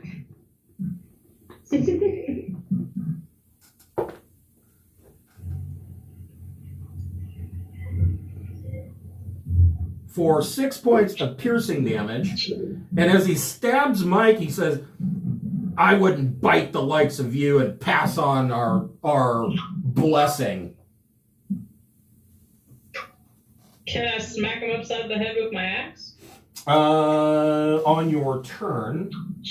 Curious the third, what would you like to do? Well, didn't you already in action? No, well, you readied an action, but I was assuming that you were readying the action for if everybody else was moving. I assume so, but looks like we're fighting now. Yeah.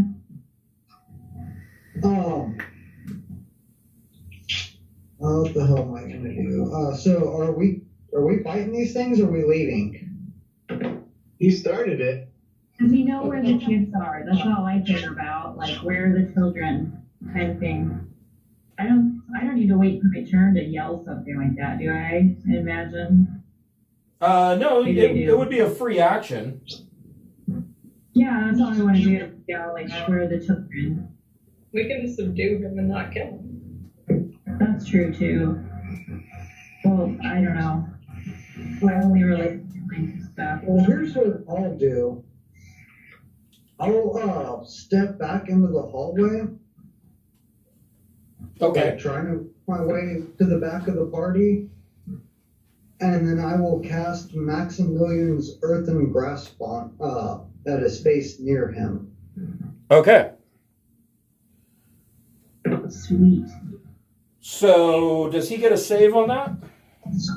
Yes, he does. He gets a strength saving. Okay. Woohoo! Nat 20. God damn it. Well, he's not grabbed, but he still takes 2d6 bludgeoning. Okay.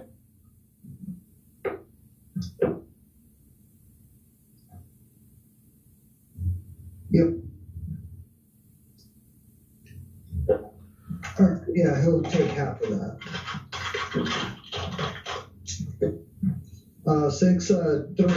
Okay. 3 bludgeoning. So your Maximilian's Earthen Grasp comes down and smashes his toe, and he's like, "Ah, god damn it!" And he yells at you. He says, "The children are learning their way. Only the strong survive." Is it the Children Fight Club? Let's go see. Brian, what would you like to do?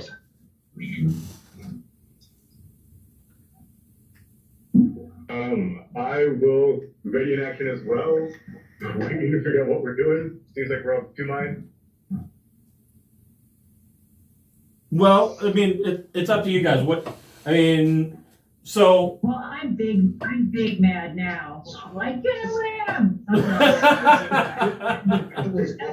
didn't tell me where they are, and he's being a jerk. So like, let's straight up murder this evil man. You know things are going bad when the holy roller is voting for murder. Yeah, I'm done it. Yeah, I say we can do one question and kill everything else. I'm just wondering how many kids there were and how many wolves there. I want to make sure these wolves aren't the kids. There's 2 kids. There's 2 orphans that we saved from being eaten and ground down into pies. Green pies. And the Burgermeister. Yeah, the Burgermeister seems to want to adopt them. So like their lives could be really, really good if we get them back. So that was kind of their chance, and then they got kidnapped. So like I'm pretty pissed. Yeah. Every once in a while, I have a dose of reality, and I'm like, there's something that you would only ever hear in a D&D game. Yeah, we saved these 2 orphans and rescued them from being turned into pies. Okay. Yeah, no. So we no longer want to question him, we now just want to kill him, right? Yes, Correct. Well, that's what I yelled, and I seem to drive a lot of the decision making in the party. So. All right. I want to be popular, do it hell with it. So apparently for Brian, it's weapons free. Weapons free, because that's all I do is swing a sword. Wait, can I even get close to the dude? Yeah, like I'm not going to bother moving minis because that room is so small. I was going to pick up a wolf and throw it at him. That was my plan. But you may steal that plan since you're going. I have no intention of throwing a wolf. Oh, okay, fine. That sounds like something out of the Machiavellian's Guide to Womanizing. Well, if she's arguing with you, just slap her with her own dog. Yeah.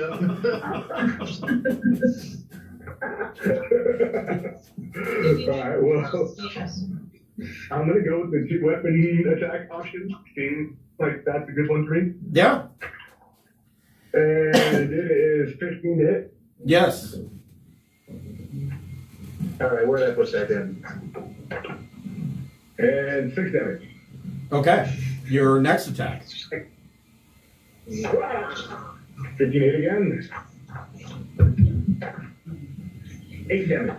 Okay. Give us the kids! Maisel, what would you like to do? I guess I'll just do Dissonant Whispers again So- on the werewolf. So I'm Well, like kind of push towards the back. here, I have a suggestion for By you. the look of it. I do have a suggestion for you. Okay, go for it. So, there's one, the old man is a werewolf, but there are 9 regular wolves. Okay. Regular wolves only have 2d8 plus 2 for their hit dice. So if you wanted to try your sleep spell, now's the time. Okay, then that's what I'll do. I'll put all the wolves to sleep. All right, go ahead and roll 5d8. Okay, because I found them, so now I can. It was prohibitive before. Okay. 9, 13, 15, 21. You successfully put 2 of the wolves to sleep. Okay. So that brings you down to 7 wolves that are awake and snarling. Okay. All right. Did you want to do anything with your movement and your bonus action? No, I like being in the back because I think I'm the squishiest. Okay. All right. Helga. You do some righteous smiting on this old prick? Maybe. I don't know. That was the other thing. Like, Throw it at him. that was the other thing. Jeff's like, oh, well, he started. I'm like, yeah, try using that but when you're telling the cops that you just beat the shit out of this old man at a bus stop. Well, he started it. It's evil, okay? So it's okay. All right to get the elder. Yeah. He's stink. So do I have to pick up a sleeping wolf? If you throw a sleeping wolf, it'll probably wake up. That's I true. think it'll take damage too. I don't know. So you can grapple a wolf, which is really the first part of throwing the wolf. Okay. Even if it's asleep, I gotta grapple it? No, if you pick up one of the sleeping wolves, then you can just pick him up, and then you get to make a. So the first part of your attack action is picking up a wolf. And the second part is either throwing it or swinging it as an improvised weapon. Which one does more damage? I would think swinging it. But does okay? Well, if I either- swing it. Does it hurt? Does this hurt the wolf also? Oh yeah. But either way, because you're using it as an improvised weapon, it only does 1d4 plus your strength modifier damage. Okay. Well, I'm really mad though. So. Right, it is dramatically appropriate. It's cool. And it's cool. Okay. All right. I'll go ahead and let's see. Throw attack. I got 14. That hits. Okay, and then 1d4 you said? Yes. Okay. I rolled a 4. So he doesn't take the wolf not being magical or silvered. He doesn't take any bludgeoning damage from it, but the wolf takes 4 points and wakes up. So now you have this wolf that you're swinging around that's struggling. No, I threw it at him. Okay. Does it make him prone or anything? I mean, I know it didn't do damage, but it should knock him over. Right? Yeah, he'll make a dex save to see if he can stand upright. He gets an Did he 18. endure a wolf attack? A thrown wolf attack? Yes, he gets an 18. He's So taking a disadvantage. Okay. you what now? Wait, did he make it or not? He got an 18. But he's like an old guy with a cane. Could he be at disadvantage or? I don't know. Yeah, maybe. Let's see. So yeah, you're right. He only got a 6, so he is now prone. Good. I spit on him with my bonus action. Older abuse. Okay, fine. So he's prone. Our lesson for the day And is I'm gonna. not make good improvised weapons. Yes, wolves don't make excellent improvised weapons. So now there are back to 8 wolves. Pepperell, what would you like to do? First, I will bonus action move my hex to the old dude. Okay. So he's a disadvantage for strength saves, and then I'll cast Toll the Dead 15 Wisdom save. Okay. Hold on here.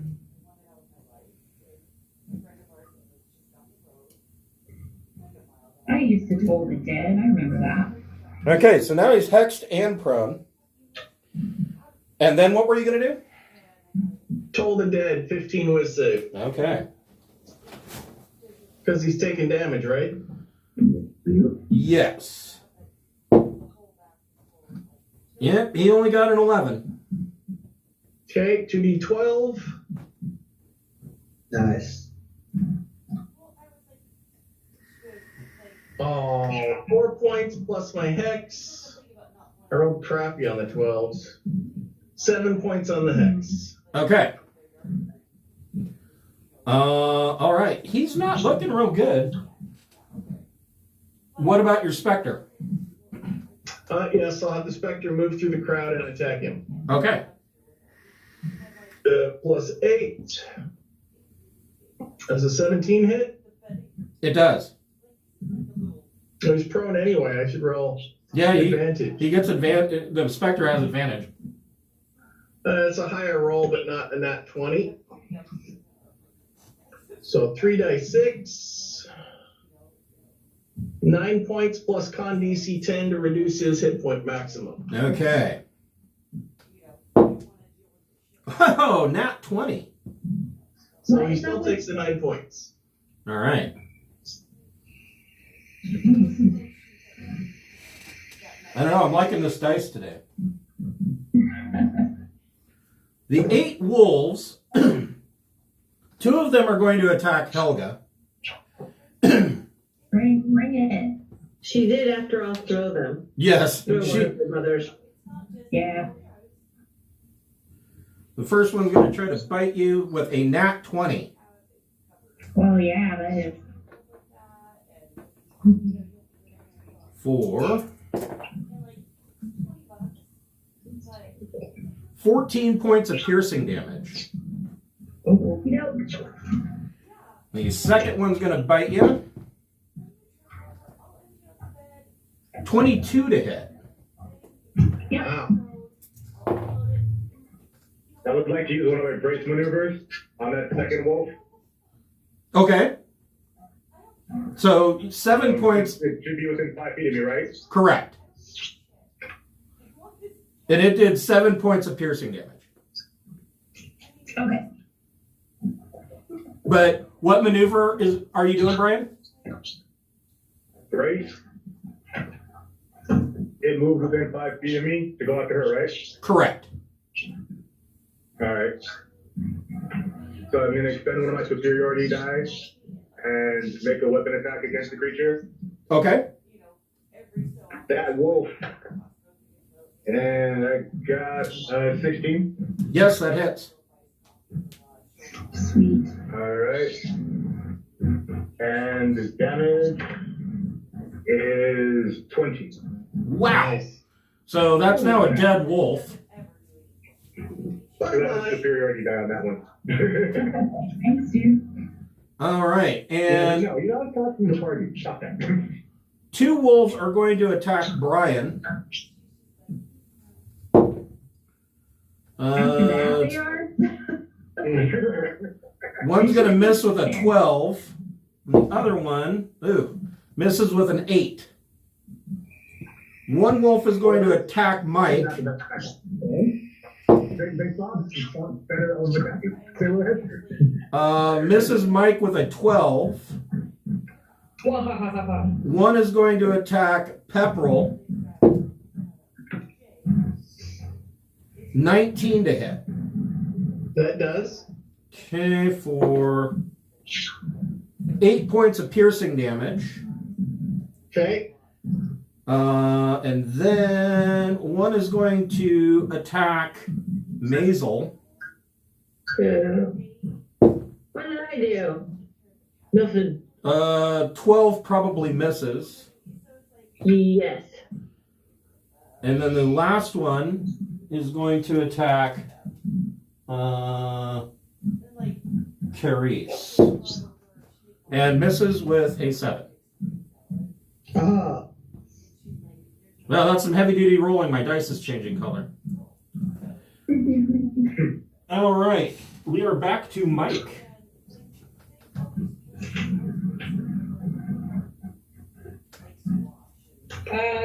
I guess I will take out a bunch of these wolves here.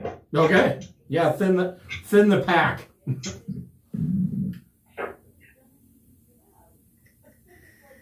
I imagine a 10 doesn't hit. No. How about Actually, 17? actually though, the old man is prone, so you can make all of your attacks with advantage. Ah, well, maybe. Knocking your with credit. Yeah, he's prone and hexed. Does a 17 hit him? It does. Okay. 10 damage Okay. and a 16 to hit. That hits.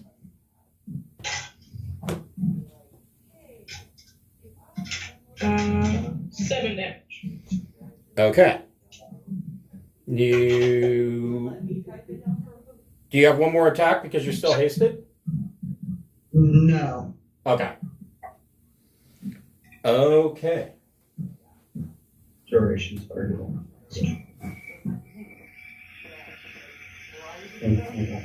Hold on one moment. I will be right back.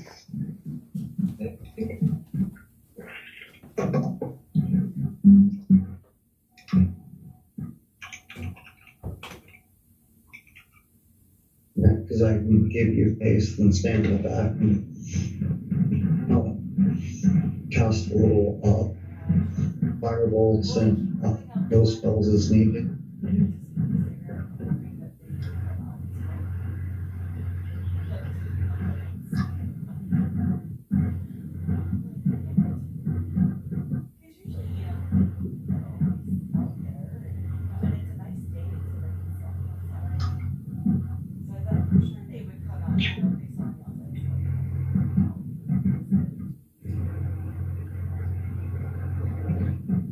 How's everybody's HP looking?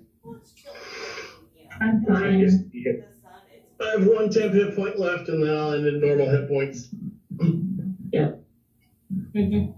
Okay, so I only have everybody's like 30 hit points, and I'll be fine. But temporary hit points really helps. So. okay. If anybody gets low, let me know. Sure. Still can't do a lot of healing, but I can do a little. It's super helpful. When you think about it, that leadership thing is like 55 hit points most times. Yeah, that's cool. Okay. Very. The old man is going to lash out with his spear-like cane at Mike. 22 to hit. That hits. Okay. For 5 points of piercing damage. No, my regular hit. Carries the third. What would you like to do?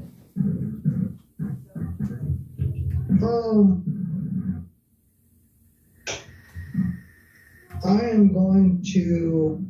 I never get to use this thing.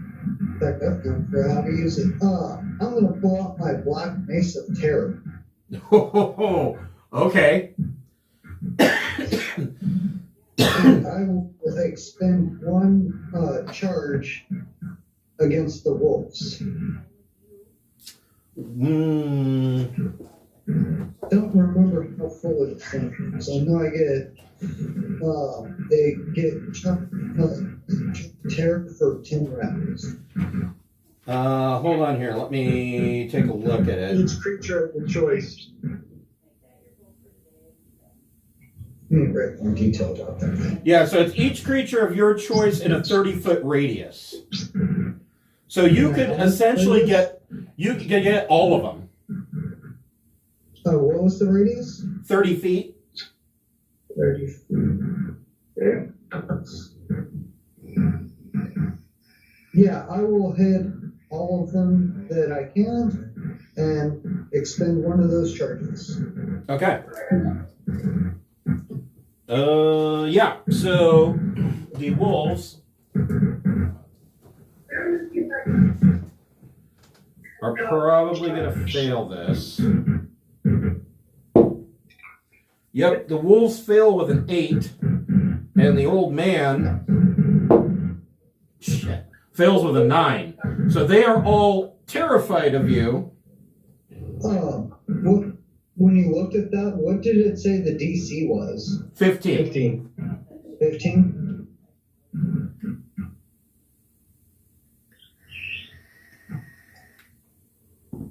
So they cannot move to within 30 feet of you, and they are at disadvantage as long as you're within sight.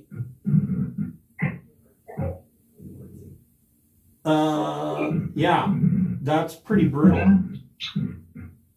So basically, he could sit in that little comfy chair by the table, Right. and the rest of us could go grab the kid because they're all disadvantaged and terrified. Yeah, they can't. Yeah, they cannot. None of the wolves and this old man can't willingly move to within 30 feet of Carice. Yeah. So Carrie's, we We should pick up the chair and just like sit you in the hallway. And the wolves and everybody. Tricia demand to know where the kids are. He'll answer now that he's terrified. And for my bonus action, I will use the earthen grasp to try to reroute him while he's on the ground. Okay. And he is at disadvantage. Correct. And he fails with a 7. Nice. Then he is restrained and bound, I guess. Yeah, he's being held down on the ground.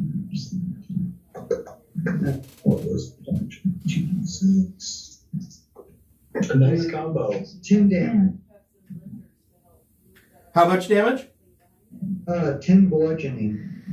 Okay. Brian, what would you like to do? Where are the kids? Okay. If you want to question him, since you can go ahead and make an intimidation check at advantage. How does advantage work? So you roll 2 20-sideds and you take the higher of the 2. Okay. Well, that's 19 plus 25. Nice. So he gives it up and he tells you that the children are down the opposite corridor. So when you first came in, there's a corridor that was to the left.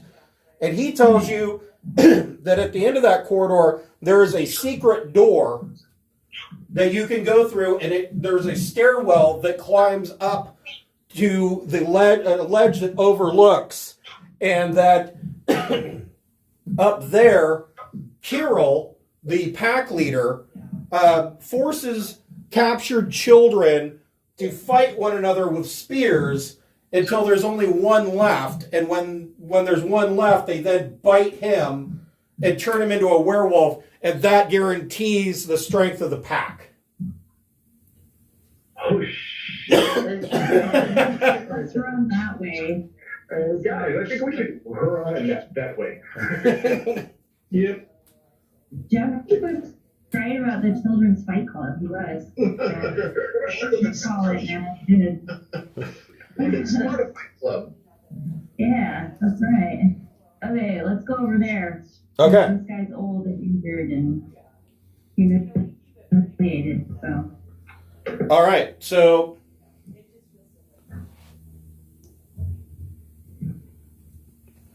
I will scooch this first.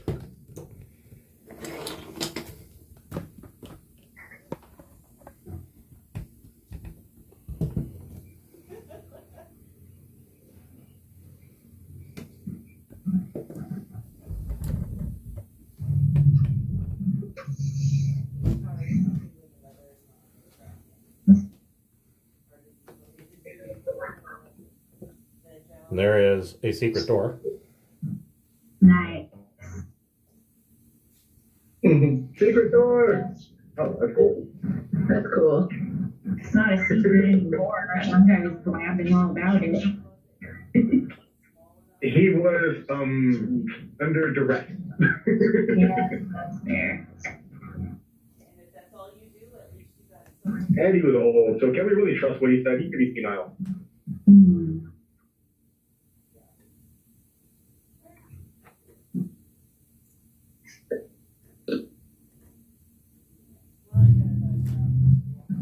Actually,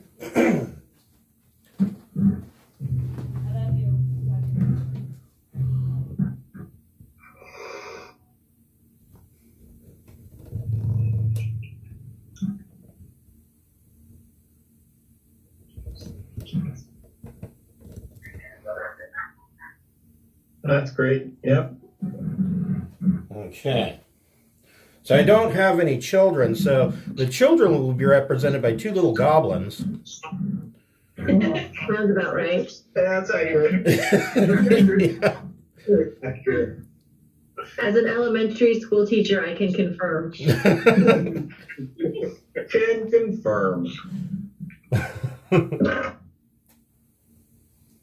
Goblin status confirmed.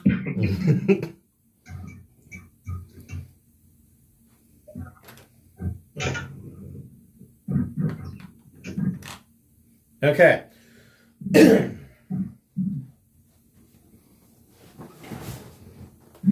Yeah, I thought you guys would appreciate goblins being used as children.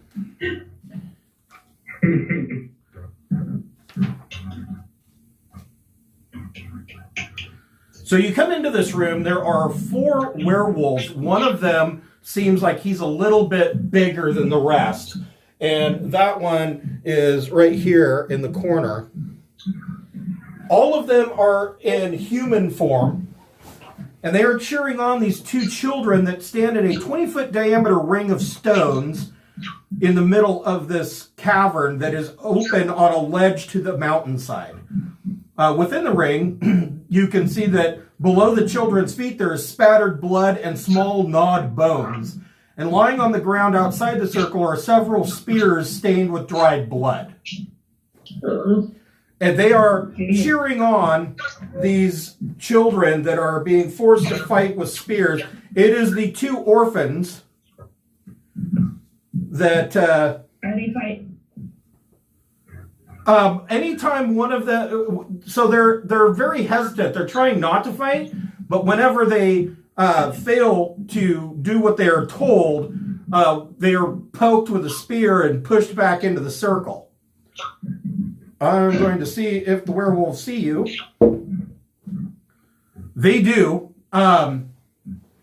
So, also, this werewolf is actually, you recognize him. It is Emil, who you rescued from the dungeon under Castle Ravenloft. Maybe we can ask her a favor. Who has the best charisma? Let's see. I would guess it would be either Helga or Pepperell. I have good scaring people. For persuasion, I'm +6 for persuasion. I'm +7 for intimidation with advantage due to my cloak of flying bugs. Okay. Forget about I can do 7 intimidation or persuasion, either or. Let's try and persuade first and then intimidate if that doesn't work. And I'd like to use the help action to help Mabel give it a shot, I guess, to try and convince them, like, hey, those are our orphans or whatever.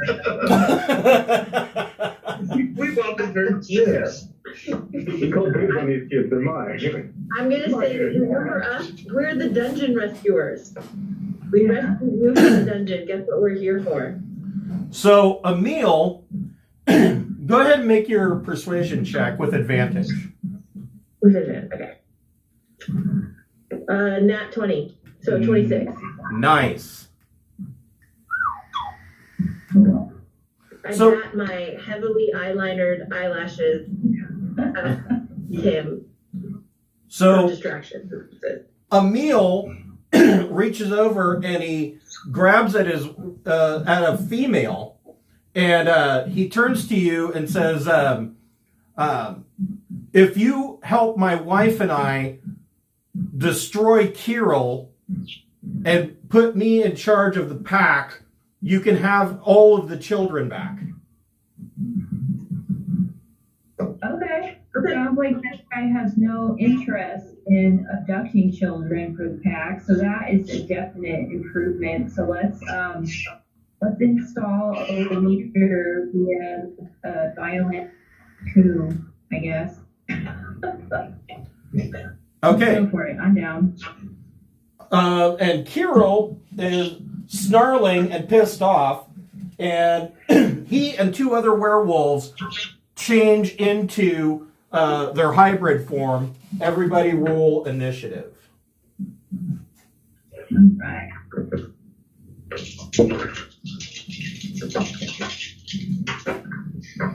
Spectre and I get 11.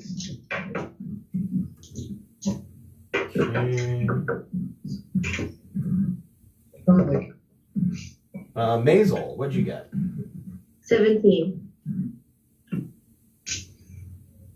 Brian. 22. Wow. Yeah, I was kind of hoping for lower, honestly. Mike. 8.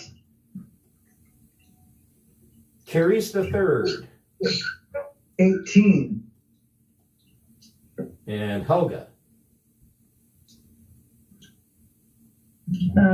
14.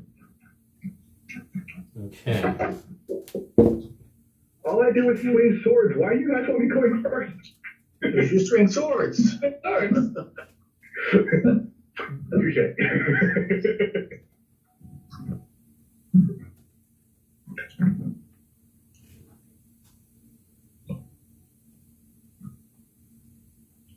Okay. So, Brian, what would you like to do? I would like to rush towards whoever is closest to me, and I will also make that a menacing, use one of my maneuvers to make it a menacing attack. Okay, go for it. Does he have to make a save? Yes. Okay. 18. What kind of save is he making? Is it a wisdom save? Oh, shit. There, let me look. Yeah, wisdom. Okay. So he only got a 15. Alrighty. So let's see. I did not do a good attack roll, unfortunately, and I only have a 9. That is a miss. It's your inspiration. You could use your inspiration point. What does that do? So that means that you basically get to re-roll. Oh, heck yeah. So inspiration gives you advantage on the roll. If, for instance, if you were at disadvantage and you use an inspiration point, it cancels it out and it just becomes a regular roll. But in this case, it just makes it that you have advantage on the attack. Alright. Well, I'll use that inspiration. I now have no more inspiration, right? Correct. Yep. Cool. I got a 19. Nice. That is a hit. Sword? Is that good with a long sword or no? No. What do you know? Natural 19 plus 26. But yeah, that's okay. So yeah, there we go. And damage. Where are you? Okay. 6. Okay. Your next attack. Oh yeah. That was just the first thing. That is 23. That hits. And 12. Okay. So that is a pretty good injured werewolf. Oh, wait, I forgot. Oh, no, that's right. Never mind. Yeah. Okay. Yeah, no, crap. I was supposed to add my superiority die to my first damage roll. So whatever I had, I need to add a d8 to that. Yep. Go ahead and roll a d8. Add 7 to whatever that first attack was. Okay. Yeah, you basically did half his hit points in one attack. Or 2 attacks, I guess. I swing swords! Thank you. Carries the third. What would you like to do?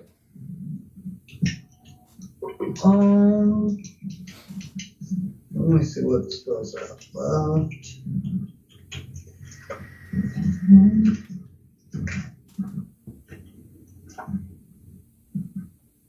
Not that worked last time.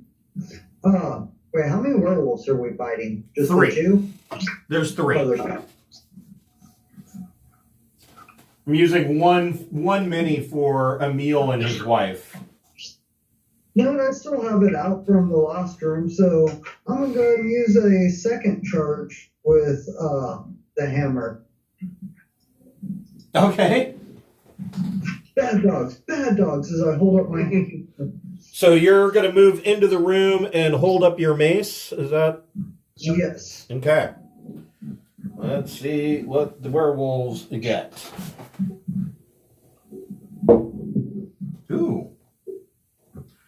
They got a 19, so they saved. Damn. That's pretty much my turn. Okay. Maisel, what would you like to do?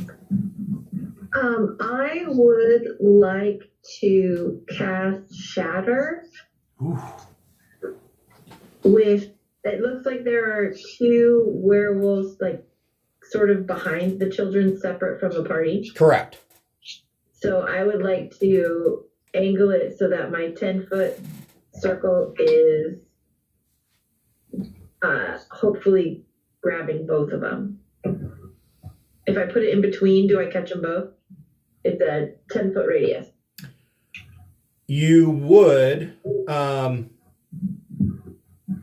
I do it far enough back that I don't catch the children? You could cast Shatter on that wall, and it would it would miss the children. That's what I would like to do. Okay.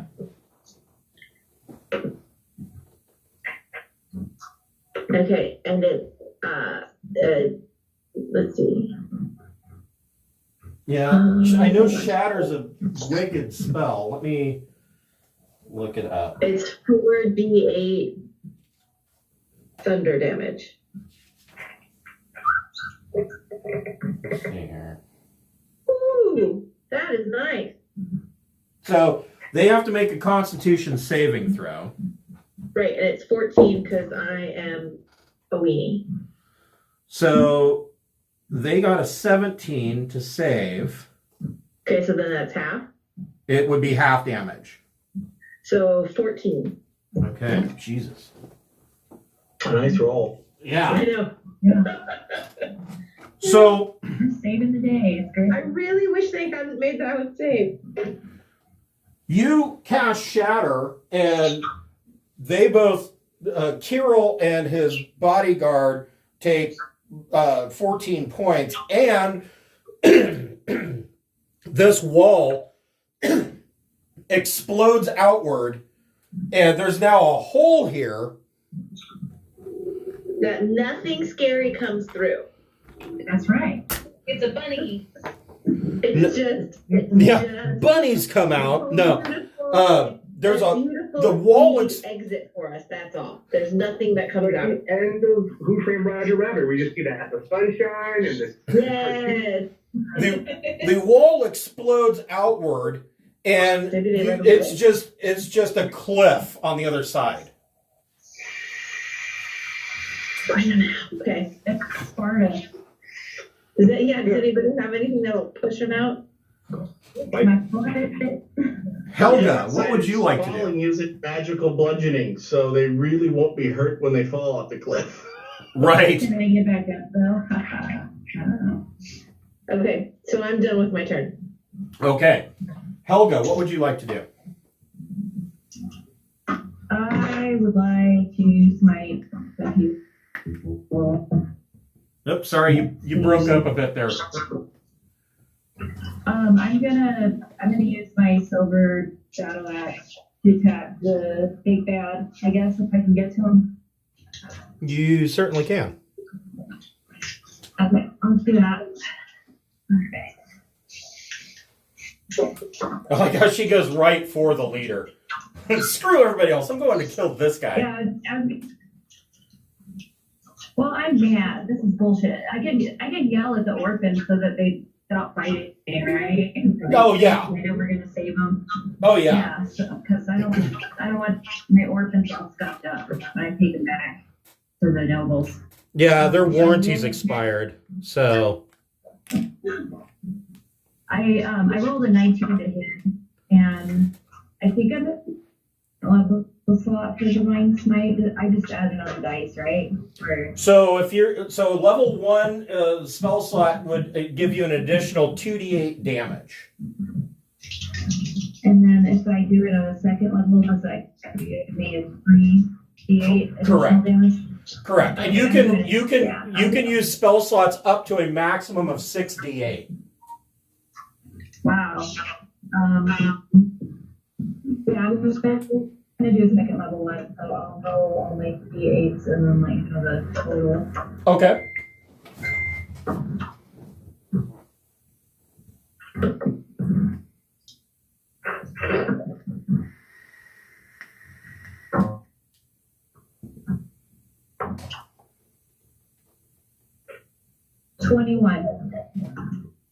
Nice. Your next attack. Yeah. Oh yeah, I got another attack. I rolled a 3 on that one. So I guess I tired myself out. Oh, I'm spent. Okay. Pepperell, what would you like to do? I'm going to move around to the end of the table in front of our known werewolf guy that we just made a deal with. Okay. Bringing my Spectre with me, and then I'll bonus action move my Hex to the dude opposite the wall. Okay. So I want to this guy here? the guy we know because of my cloud. So you're hexing this guy? No, the dude with the cape. Okay. He is hexed. Yeah.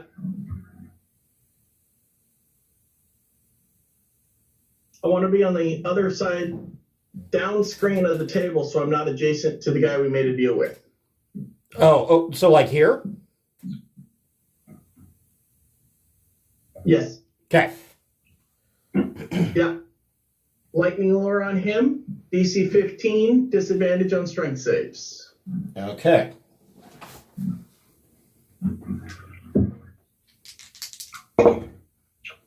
Nat 1.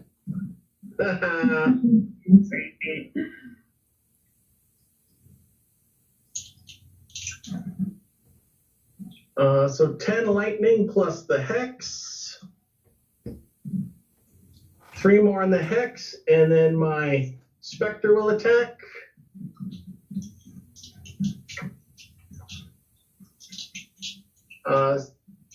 Soft 20. Okay.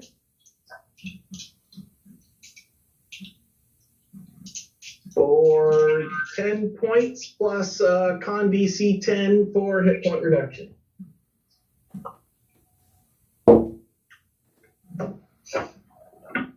He got a 14 on his con save. Okay, so his total is max hit points are not changed, but he still takes 10 from the Spectre. Okay. So because he failed so badly, you actually ended up with your lightning lure and hex damage of doing and specter damage of doing a maximum of 36 points of damage to this guy. Sweet. He just boned it completely. So he's now adjacent to me. Yes. Lightning lure. Yes. And I don't need to do any. I used my bonus. I moved my hex. I didn't attack. Yep, that's all for me in the spectrum. Okay. Emil and his wife come over here and help Helga. Sweet.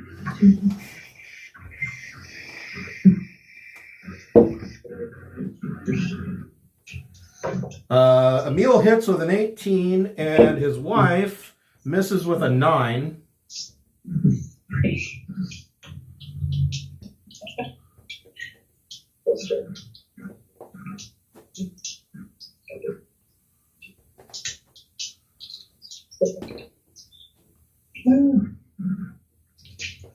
And Emil stabs Kirill with a spear for 6 points of piercing damage. And you notice that the spear is silver. Oh, cool. Mike, what would you like to do? Become a Minotaur werewolf. Well, you probably don't want that. Yeah, you get stuck here. You don't want to be stuck here. I don't think so. I will slashy at a werewolf. Okay. You have one right here that Brian is fighting. Nat 20. Nice. She's using that special dice. 12 damage. Okay.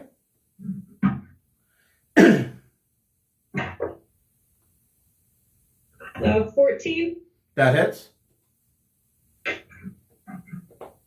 or 15 damage. Nice.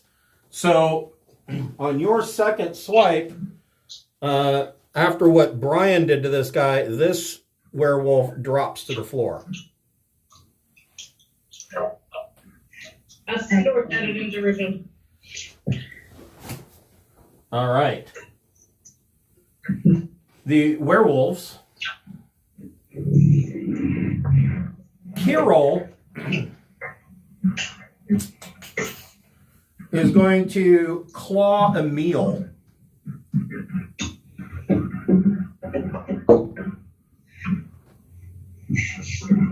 And he hits with a 16.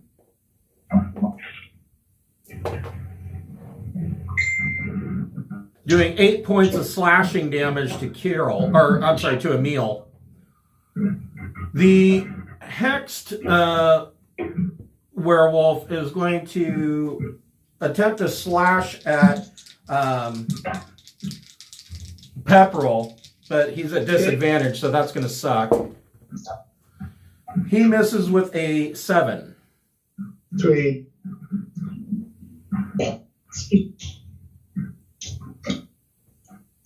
All right. The orphans are in the back corner cheering on Helga. Yeah. The little girl's sniffling and crying, but cheering her on all the same. Brian, what would you like to do?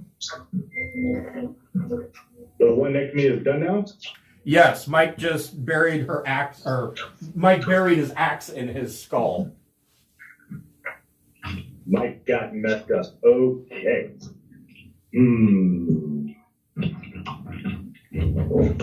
Well, whoever's closest to me is getting it next.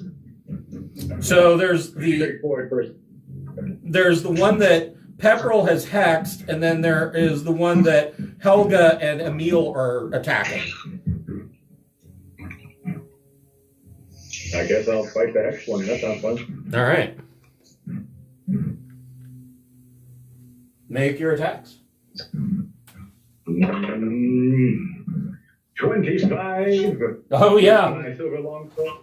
Yep, that gets him. What? And 10 for damage. Okay, your next attack? Next attack.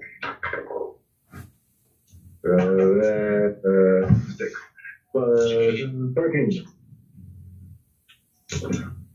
That hits. Woo, that's really awful. 6 damage. Okay. He's not looking great. Okay. Curious the third, what would you like to do? Can I use a bonus action to roll a persuasion on the little kids? Sure. I want to persuade them by going, Mephistopheles only helps those who help themselves. Fight for yourself. And then for my main action, I'll whip off a scorching ray at the nearest wolf. So both of the wolves, let's see here.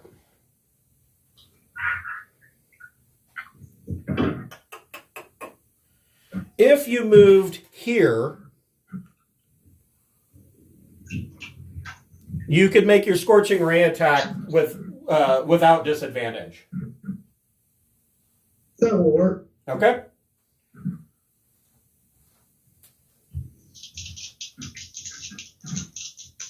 Let's see.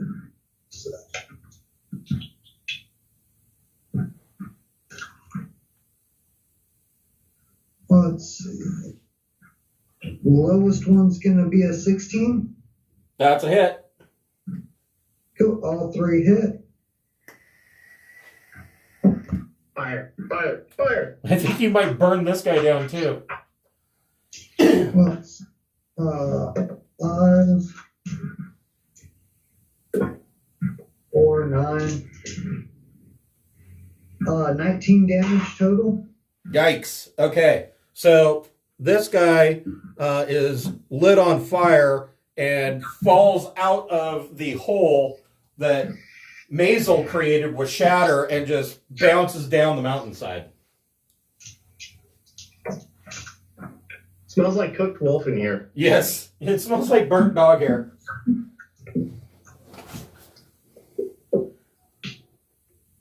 Maisel, So long going long. what would you like to do? Let's see. So there's just the one in the corner. Yes. Kirill, the pack leader. Kirill, the pack leader, in the corner.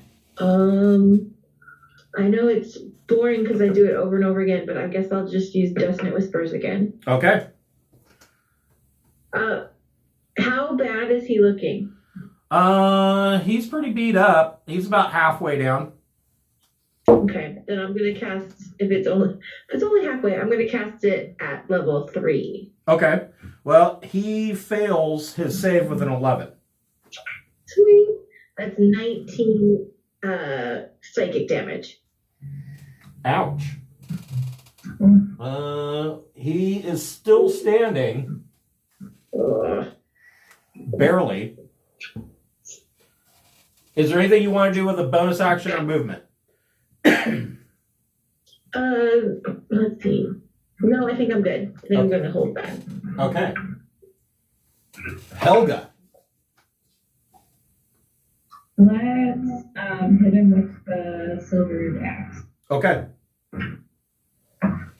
I got 16. That's a hit.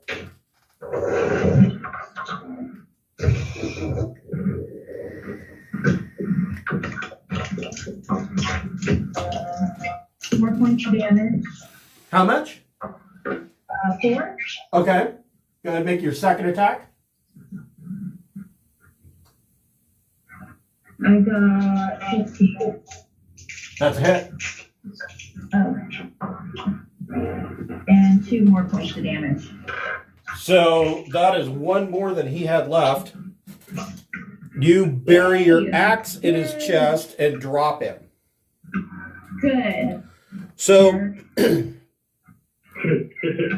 you all get another inspiration point for killing werewolves. Alright. Emil is now going to be the new pack leader, and he's true to his word, and he takes you back to the central section of the werewolf den. And in this section, rough-hewn stairs lead down to a torchlit cave and a bizarre sight. Wide-eyed children stand behind bars and are staring at you in a terrified silence. The cave holds 6 wooden cages, their lids held shut with heavy rocks. 2 of the cages are empty, and each of the others holds a pair of frightened children. A crude wooden statue stands between the cages. It bears the rough likeness of a wolf-headed woman draped in garlands of vines and night flowers. Piled around the statue's base is an incredible amount of treasure.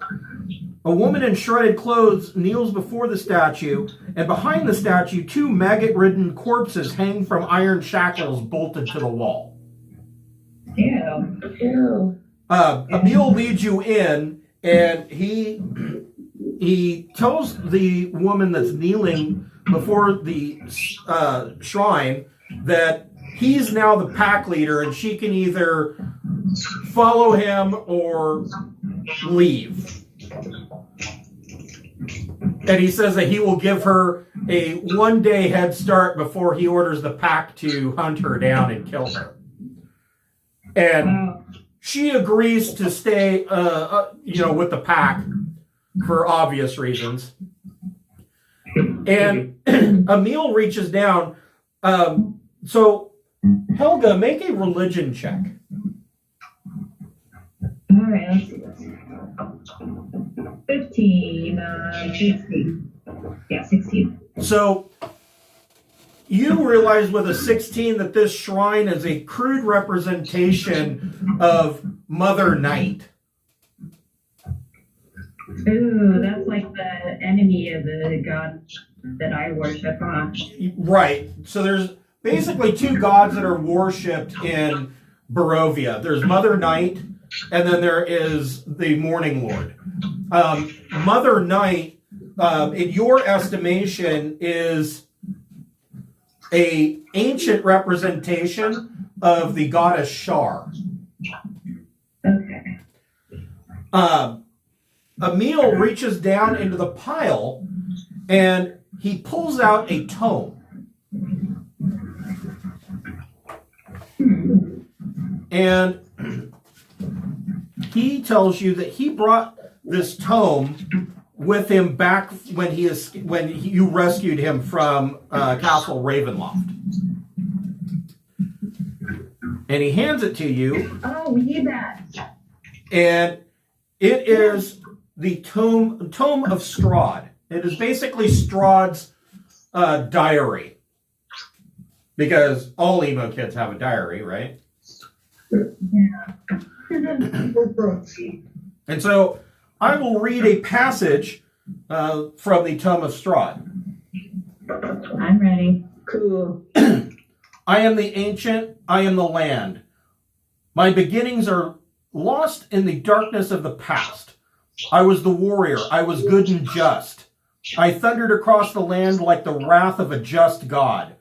But the war years and the killing years, they wore down my soul as the wind wears down stone into sand. All goodness slipped from my life. I found my youth and strength gone, and all I had left was death. My army settled in the valley of Barovia and took power over the people in the name of a just God, but with none of a God's grace or justice. I called for my family, long unseated from their ancient thrones, and brought them here to settle in the castle Ravenloft. They came with a younger brother of mine, Sergei. He was handsome and youthful. I hated him for both. From the families of the valley, one spirit shone above all others, a rare beauty who was called perfection, joy, and treasure. Her name was Tatiana, and I longed for her to be mine. I loved her with all my heart. I loved her for her youth. I loved her for her joy, but she spurned me.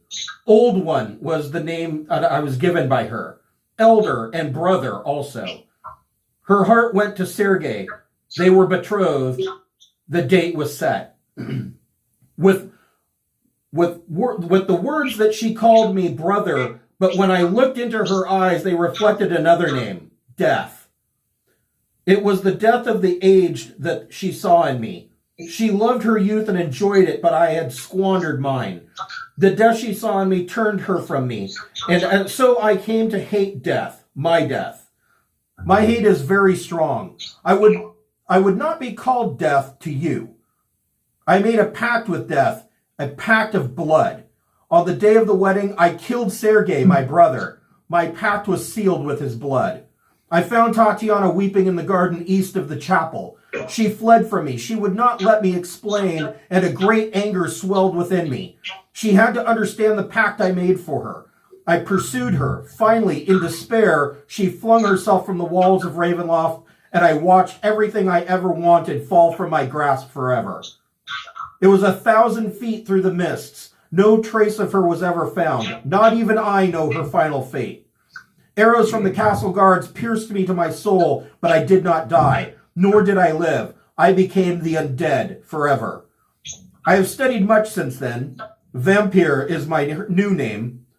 I still lust for life and the youth, and I curse the living that took from me, that they took from me. Even the sun is against me. It is the sun and its light I fear the most, but little else can harm me now. Even a stake through my heart does not kill me, though it does hold me from movement. But the sword, that cursed sword that Sergei brought, it must it must be disposed of in that, and get rid of that awful tool. I fear and hate it as much as the sun. I have often hunted for Tatiana. I have even felt her within my grasp, but she escapes. She taunts me. She taunts me. What will it take to bend her love to me? I now reside far below Ravenloft. I live among the dead and sleep beneath the very stones of this hollow castle in despair. I shall seal shut the walls of the stairs so that none may disturb me.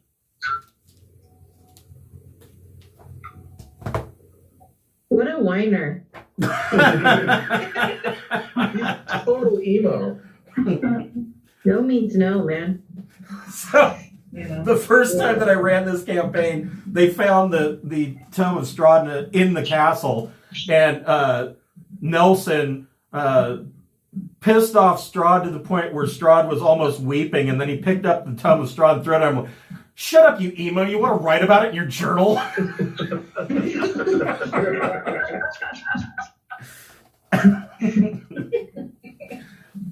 So, true to his word, Emil lifts the heavy rocks off these cages. And so now you have not just your 2 orphans, but it looks like there are another 12 children here. Let's take it back to the Burgermeister and find out what to do, because they're probably from the town. Yeah. I want to ask Emil how many of the children have already received the bite. None of them. Good call. Oh, good. Yay. Yeah, none of these kids have been bitten. So if they had, there would be far less children because they pair them off to fight until there's only one left. And then that one receives the bite. But under Emil and his wife Zuleika, they are going to end that practice. And if we hear otherwise, we'll be back. Right. Well, and Zuleika tells you they're also going to end the practice of raiding into the Sword Coast. So normally, the werewolves cannot leave Barovia just like anybody else. The only people that can come and go as they please are the Vistani. And Strahd has the power to grant the ability for people to come and go. And he can also revoke the ability for, Vistani or certain Vistani. And so, in the past, he is granted the right to leave Barovia to the werewolf pack so that they can go and hunt and bring in new blood for the pack. But Zuleika says that they're not going to do that anymore. She never liked the practice and she finds it cruel. That's excellent. So your guys' plan is to head back to the town of Krezk? Yes, I want the Burgermeister and his wife to adopt at least the 2 orphans that we know personally. Okay. I've lost 4 kids, including these 2. Right? Maybe they're not the best guardians. Give me just a second. I'm going to go replenish my drink. Do you guys remember who originally sent us into Barovia? No. It was Lady Morwen Daggerford. If the werewolves can leave Barovia, do you guys think it would be possible to persuade them into running out and delivering a message to that guy, giving him an update on where we are within the quest? It's a good idea. We just let him know we're still alive, unlike the last party. Yeah. Yeah, that's true.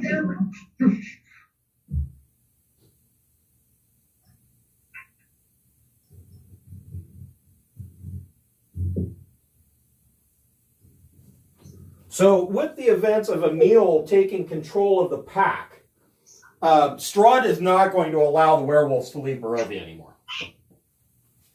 I thought they were choosing not to go. Well, even if what Zuleika is saying is that even if Strahd did allow them to leave, she wouldn't be okay with that. Oh, okay. But Will Strahd let carrier pigeons out? No.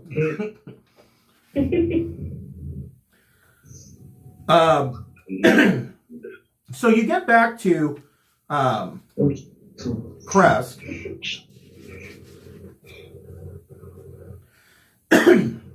And with your passel of goblins underfoot.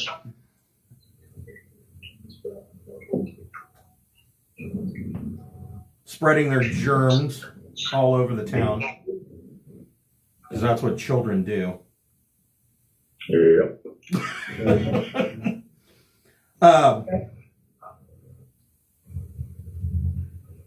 That night, you're staying in the Burgermeister's. It's hardly a mansion. It is the largest hut in town. That's about the best that can be said for it. And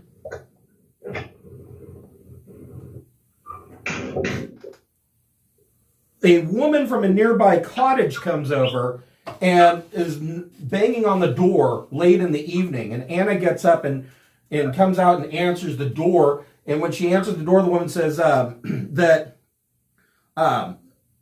Julia next door is giving birth. We need help. We need help. And Anna puts on a fur cloak and tells you that she'll be right back. She's going to go help with this woman giving birth. She said any help that you could give, she would greatly appreciate. Were we able to complete a rest or anything?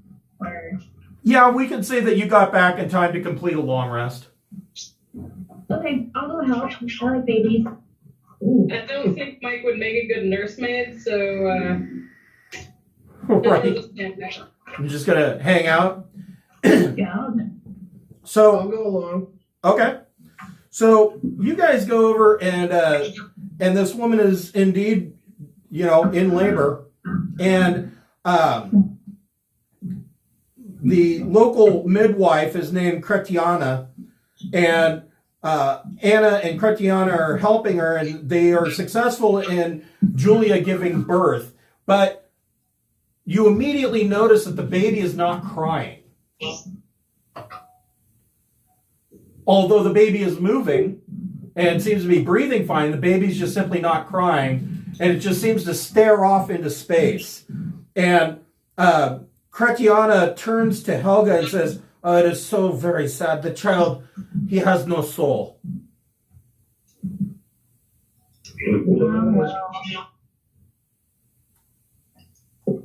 Does this sound a lot?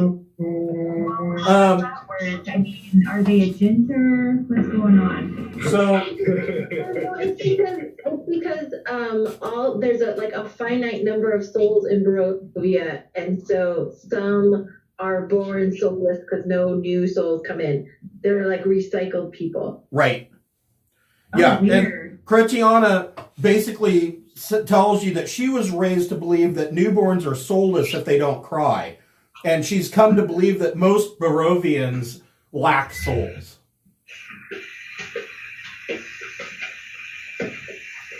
Wow, that's sad. Cute baby though, right? So you can hold the cute baby and look at it, right? Oh yeah, it's like a moving doll. I want to approach the soulless zombie baby. And I'm gonna hold up my zombie head doll and be like, booga booga booga booga. And see what reaction I get out of it. Not much. You don't really get much reaction from the soulless baby. I'll look at everybody and be like, this thing's broken. That's what the new mother wants to hear. There's something wrong with your baby, lady. You get a refund? While they are over helping with the baby, there's a knock, yet another knock on the door at the Burgermeister's house. And Dimitri answers the door, and you see that there is a tall man wearing a very ornate, bright red, fur-lined cloak.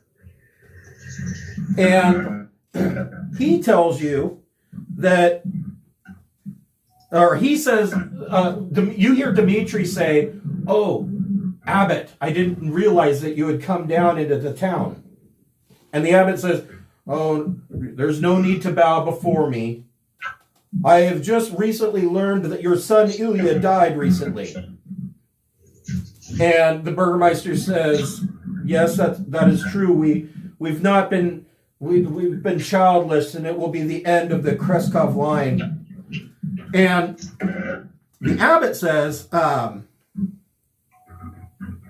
"The gods of light want to raise your son so that the Krezk line will continue on. However, I will have a favor to ask of you in the future."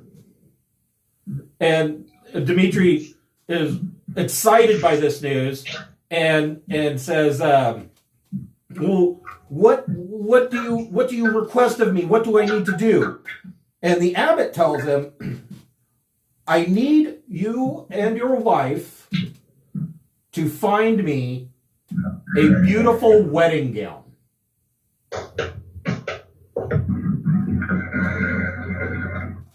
Where's the pet cemetery guy when needed? That's how you end up with soulless babies. Sometimes dead's better. Yeah, sometimes dead's better. And so Dimitri is willing to do anything to get his son back, and asks Mike to help him. He grabs a couple of shovels and asks Mike if he will help him dig up the body of his son from the family cemetery. This doesn't sound like it'll end badly. Sure, let's go. What could possibly happen? It was great. Why did I go see a cute baby? You guys are doing crazy stuff because I'm gone. Why go see a new baby when you can dig up the corpse of an old one? Oh, man. So, Fashion game, awake the dead. It's recycling. with Mike's help, it doesn't take long, and you dig up the corpseified body of Ilya. And true to his word, the abbot resurrects him. Hey, look at that. Is he a zombie, a vampire? Like, what is the deal with him now? No, he's completely resurrected with 1 hit point. What? Wow. And the abbot, upon completing the resurrection, turns to Dimitri, the burgomaster, and says, "Remember our deal. Bring me a beautiful wedding gown." And the abbot turns and leaves. Goes back up the switchback road up into the Abbey of St. Markovia. Holy crap. Burgermeister, we will find you a wedding gown. Just have some time with your son. So, with the birth of Julia's baby, Anna comes back and is overjoyed to see her son living and breathing once again. And she says, after talking with Dimitri, Anna says, "Well, due to my age, the arthritis, my hands won't allow me to work a needle and thread. However, I am sure that if we went to the town of Valaki, that the burgomaster's wife in that town could supply us with a beautiful wedding gown to serve the abbot's needs." And so Dimitri requests that you, he says that you are the only ones in town that could possibly protect his wife on the journey, and would ask that you protect her and act as her bodyguards for this trip to Valaki and back to Krezk. Should we tell them that the burgermeister put a hit out on us? or Yeah, that's up to you. Yeah, things didn't end so well last time we were in Valaki. yeah, like we helped install our tower, but then things went a little bad. So Well, out of earshot of this Burgermeister, but to the party, didn't people think that this abbot was Strahd in disguise, and isn't Strahd getting ready to marry what's her name? Yes. yeah, that's it. So perhaps we should go to the abbot first and see if it's really Strahd in disguise or what the deal is. So that is an option. So before you go, you could tell Dimitri if you wanted to. You could say, well, before we go on this journey with your wife, you know, we can go talk to the abbot and verify all of this. I mean, is that what you would like to do? Yeah, I want to investigate Some stuff. We're supposed to take Irina there too. Like, I don't want to do that yet, but that was the main reason we came here. All this crazy stuff happened, so we need to investigate it anyway. I want to do that before I leave town again. Okay. So you guys finish your long rest, get your full 8 hours of sleep, and you wake up in the morning, and you notice that Irina is not in the Burgermeister's cottage. And Anna says that Irina went for a walk through the town up to the pool and to check out the gazebo at the pool of water. All right, let's go through there real quick. It's a whole small place, so we should be able to do that pretty quickly, I think. Okay. So, let's see here.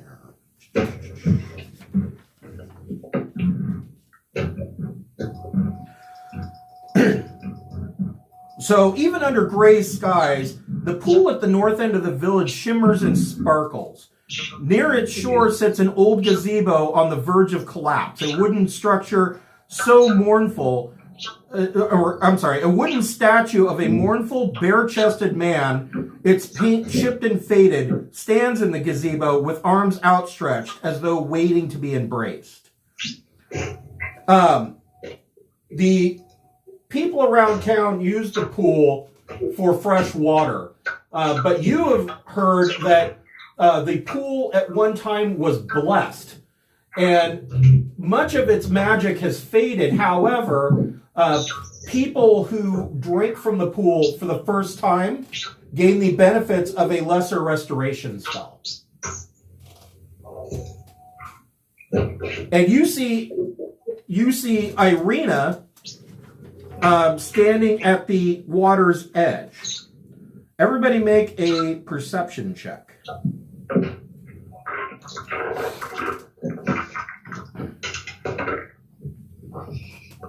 Whopping 10. 25. I got a 19. Okay. 22. Okay. 17. I didn't see shit. Okay. So Mike, Helga, and Maisel, when you look into the water, you see as Irina reaches the pool's edge, an image appears in the sparkling blue water. A handsome youth of kind and noble visage. The sadness in his eyes turns to sudden joy, and you hear him speak when his mouth moves. Tatiana, it has been so long. Come, my love, let us be together at last. Irina gasps and puts her hand to her heart. My beloved Sergei, in life you were a prince and a man of faith. We were to be married long ago. Has this blessed pool called your spirit to me?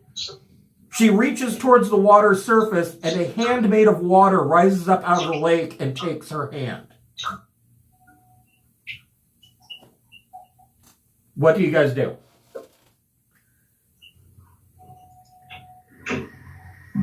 Can I tell if this is evil or good? So you are hearing angelic wind chimes like you would normally hear when you detect good.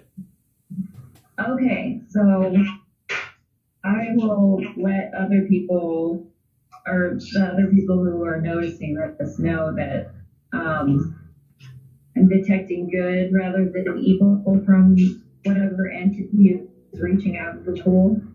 So I'm gonna stand back and let that happen, I guess. Okay. Irina is pulled into the pool and embraces Sergei beneath the rippling water.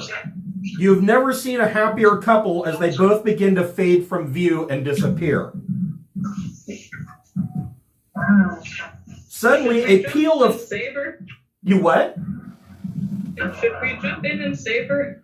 She is now underwater, and the pair of them have faded from view. It's like they just sunk into the lake. A peal of thunder shakes the land, and dark clouds coalesce into a terrible visage. A deep, dark voice from beyond the mountains cries out, "She is mine!" A terrible crack resounds as blue lightning splits the sky and strikes the pool. When the lightning strikes the pool, all of the magic that is left in the pool is now gone. And you see the dark clouds overhead take the form of Strahd's face. Well, all I see is a giant cup.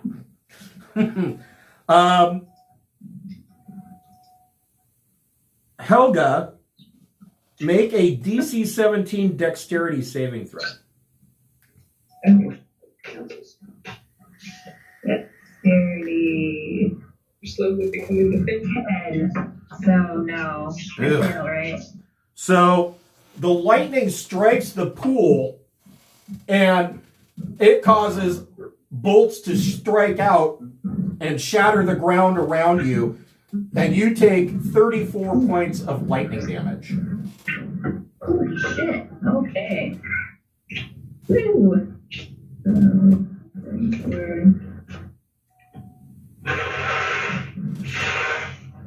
Alright. I'm gonna use my healing touch thingy on myself, I think. Okay. That's really bad. Okay, so plus 25.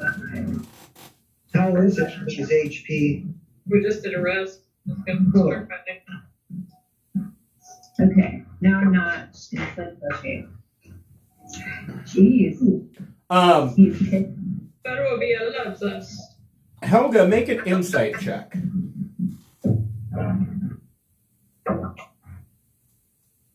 I rolled a natural 20. Nice.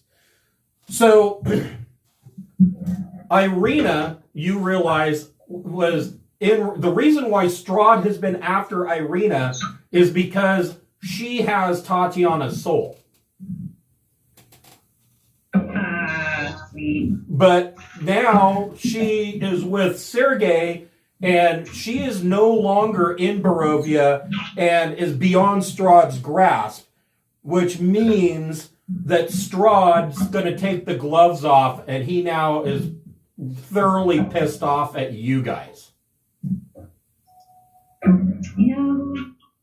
That makes sense to We're me. so popular in Barovia. Yes. Crap. Alright. We still have to get... I guess they don't want the wedding dress anymore. Well, the abbot, his plans haven't changed. So, do you still want to continue? Do you want to continue and go up to the Abbey? Yeah, I want to see what it's like. I mean, yeah. It'll be the fastest way to find out if the abbot is Strahd if we walk in there. Right. Yeah.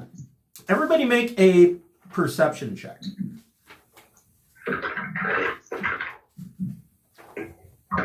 Cast a lightning spell, Mr. Abbott. I got 20. Oh, wow.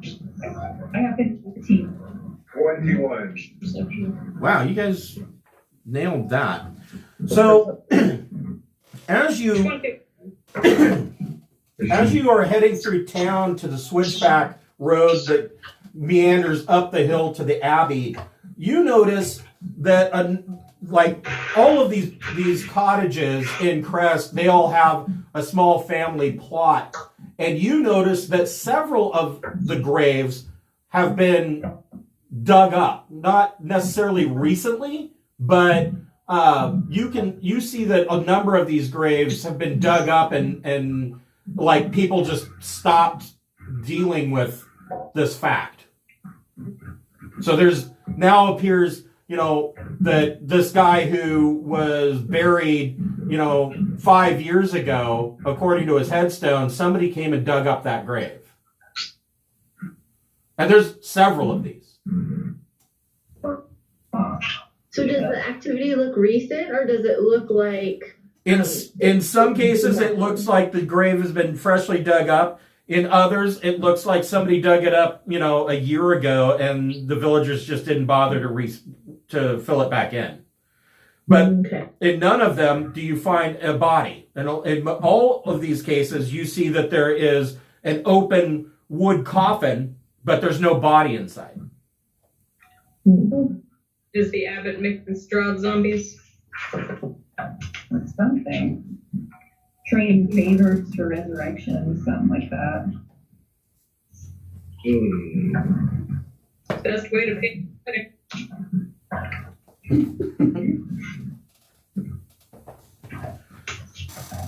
The switchback road that hugs the cliff is 10 feet wide and covered with loose gravel and chunks of broken rock.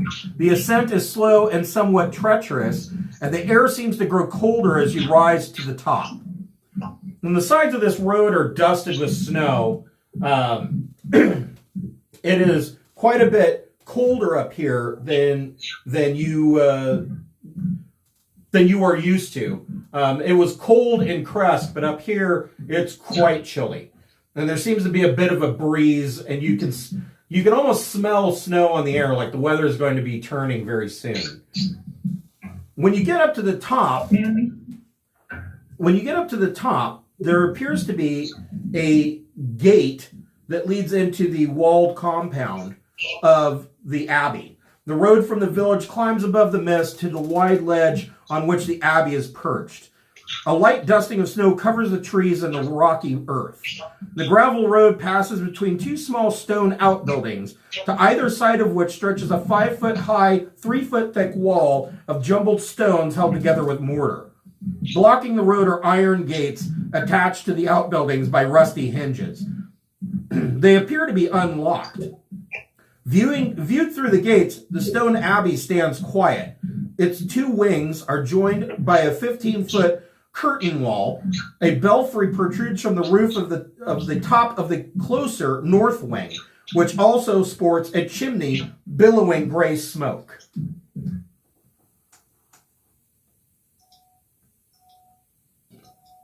Do we knock or just let ourselves in? Who's taking point? Probably.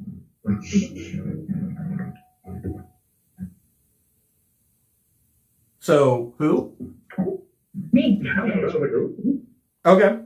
Oh, yeah. Whoever's taking point, make a perception check.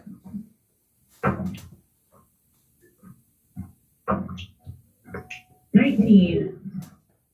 So, you hear, coming from inside the gatehouse on either side, you can hear the sound of somebody of a couple of people snoring. And one of them, when he snores, he goes, What?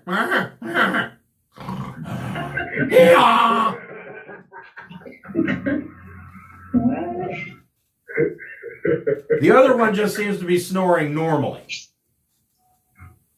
Is he laughing about the deal, or is he like... Are you going to look inside the gatehouse? What was that? Sure, I'll take a peek at... Everyone's asleep, so... So, you see two creatures sleeping inside the gatehouse on the right side of the gate.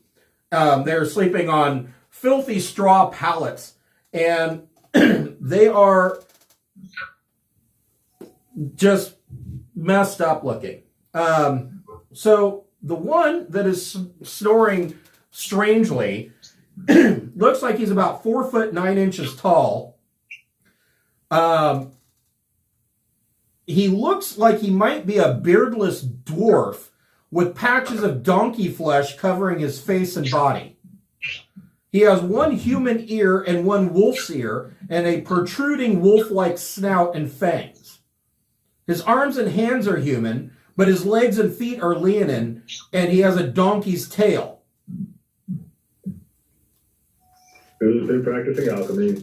The other one looks like they stand about 4 foot 7, and the left side of her face, it's a female, the left side of her face and body is covered with lizard scales. With the right side is covered with tufts of gray wolf fur. Between these tufts is pale human skin. One of her, let's see, her fingers and hands resemble cat's paws, but with opposable thumbs. These should not be.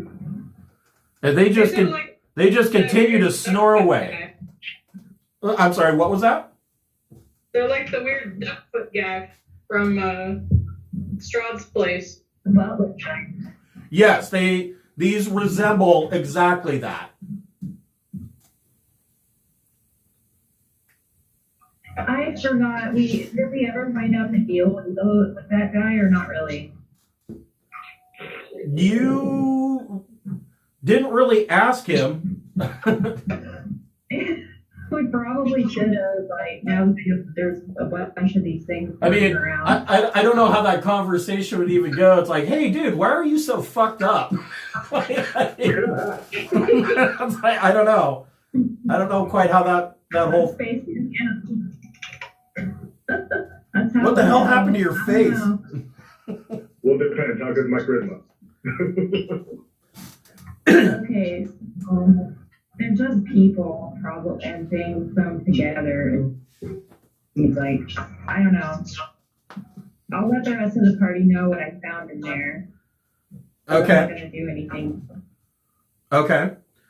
So, do you want to just step through the gate then? Yeah. Sure. Okay. Yeah, follow the party. So when you open the gate, these wrought iron gates have very rusty, squeaky hinges, and it awakes the two weird-looking fellows that were sleeping on the straw pallets. And they wake up and they come out and they say, "Hey," the female says, "Hey, where are you going?" And the one with the donkey tail goes, "Yeah, where are you going?" We're gonna talk to, was it the abbot, about the wedding dress that he wants from Milwaukee. Here, come with us. We will take you, and you can wait, and we will go get the abbot. And she leads you into the main courtyard of the abbey. Okay, cool. The thick fog that fills this courtyard swirls as if eager to escape. The courtyard is surrounded by a 15-foot-high curtain wall on which stand several guards with their backs to you. Or so it seemed at first. It's clear now that these guards are actually scarecrows. Wooden doors to the north and east lead to the abbey's two wings. In the center of the courtyard is a stone well fitted with an iron winch to which a rope and bucket are attached. Along the perimeter, tucked around the overhanging wall, are several stone sheds with padlocked wooden doors, as well as three shallow alcoves that contain wooden troughs. The two wooden posts are pounded into the rocky earth and have iron rings bolted to them, and chained to one of them is a short humanoid with bat wings and spider mandibles. The quiet is shattered by horrible screams coming from the sheds. And the two that are leading you, the female turns to the sheds and goes, "Shut up! It's not time to eat!"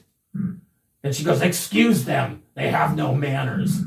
And she says, "Please wait here. We will go retrieve the abbot for you." And the other one goes, "Yeah, we'll get the abbot." And they turn and they go to the north wing. Wow. Embarrassing for them. Anybody feel like we should really wait? Probably not, but I don't know. It might be pretty quick. We could ask some questions about these weird creatures everywhere. So I don't know. Sitting around the screens, that's kind of hard. So when you look at the sheds, it looks like at one time these sheds were actually chicken coops. But now the sheds hold the shattered remains of several dead chickens, and shackled to the back wall in each of the sheds is a wretched humanoid with bestial deformities. And there are 9 of these sheds, and there's one of these weirdos in each shed. At the tethering posts, so the 2 posts that are pounded into the rocky earth look like they were originally used to tether horses to. There's a creature chained to the post, and it flaps its leathery wings and takes to the air, but it doesn't get very far before the chains go taut. She flutters about madly, screaming nonsense. Man.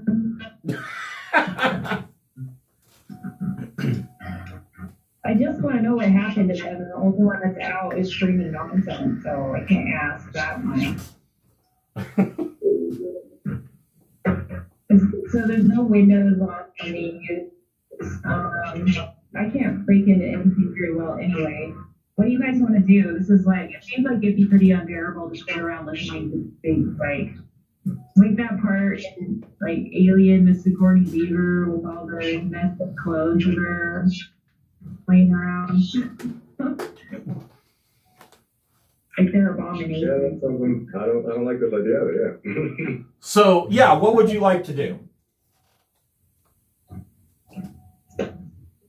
I really don't have any clever suggestions. Like, what? Maybe we should ask the abbot. Maybe we should wait for him. Crap. Yeah, but if he's got these things, then he either is Strahd or Strahd fanboy. Strahd fanboy. Do we have any other side quests to go do when we come back to this back burner make? Maybe what we should do is we should try and break the locks and unleash them all. Maybe we should unleash them all and then get out of the courtyard. And then when he comes back, he'll be faced with all these abominations. Maybe. I like that plan personally. I think that, either it's a terrible idea or hilarity will ensue. I think either way, hilarity will ensue. So there you go. I like how you guys come in. You're waiting to be seen, and you're like, "Oh wait, sorry. Look at the time. We gotta go." We're here to talk to you about the dress, but look at your courtyard. That's whack. Yeah, I gotta go. I think I hear our moms calling us. So I guess we'll all try and break a lock or something. There's 9 of these things? Holy crap. So there's 9 of them in the sheds that used to be chicken coops. You can see another one that is chained to these hitching posts. It wouldn't be difficult for you to go over and break the chain. Okay, I wanted to break the locks and then do the one that's chained out there last before we go. Okay. I don't know if it's going to attack us or not. So, yeah. Do you want to break the locks on the chicken coop, or do you want to pick the lock? I can't really pick a lock with the shit, so I'll break it. if I can. Well, we lost both of our rogues in the pandemic, didn't we? Shit. Yeah. Yep. All right. Well, whoever's gonna break a lock, make a swing. Sounds good. I will break a lock with a sun sword. You're gonna go all Jedi on that door. What do we need to roll to break it? I rolled the 26. We'll find out. That hits. So the locks have an armor class of 15. 11 points of radiant plus 1 damage. Yes, Plus 2 damage. that breaks the lock, and this creature that's trapped inside comes out and starts dancing around Pepperell and mumbling about, "Is it time to eat? Is it time to eat? I'm so hungry." No, it's not time to eat. Not yet. Until Oh. that guy gets back. Go eat Yeah, the Abbey. Yeah, the Abbey's got Exactly. So about that time, the doors to the main hall open, and you see the two that led you in, and the donkey-faced one comes out, and he's like, "Ah, why are you out?" And he comes over, and he's got a stick, and he's like smacking it until he shoves it back into the chicken coop and shuts the door. The lock is broken. Ah, what do we do now? And the other one says, "Oh, be quiet. Well, I will take care of it, Otto. Just hold that door shut, and I'll go get another lock." And she turns to you guys and says, "You may go into the main hall. The abbot will see you now." Should we shove the donkey or the guy holding the door in there with the other one and close it? Or should we just go in the main hall? I don't know. Tell him that the guy that broke the lock is also hiding in the cell, so he goes in on his own. That's a smart idea. All right. Let's see that. Who's got good deception? Okay. Go ahead and make a deception check. Hold on. Not my court. 25. Yeah. Wow. So, what are you telling him exactly? We are telling him that we think we saw the person who opened up the locks, but that they're still in the chicken coop. Okay. So, Right? Is that right, everyone? Yep. Yeah, Everyone they're should go in and investigate. so the one with the donkey face you discover is named Otto Bellevue. And he goes over and looks in the chicken coop, and he's like, But I don't see anybody in here. Are they hiding?" Yeah, I think they're hiding. You have to get. I think they were hiding way back in back. Yeah, it was in the back. Yeah, in the back. So he opens up the chicken coop and steps inside and is beating the one that's in there to stay back from him, and he's poking around in the chicken coop. Is there a way that we can hold the door shut? Like a chair? No, there's no chairs, but you do see that there are 3 old wooden horse troughs. Well, what I was thinking is we shove them in there and we hold the door closed, and what's her face is coming with a lock. So we'll have a way to close it and keep it closed pretty soon. It should just be a little bit, I think. Okay, so who is big enough that if they casually lean it back against the door? Mike. So yeah, Mike, I suggest that you kind of, lean back against the door casually, arms crossed, whistling a little, just like hanging out, waiting for the locked person to come back. All right. So after a few moments, the other one returns, and you learn that her name is Siegfried Bellevue. And Siegfried she comes out and she goes, where'd Otto go?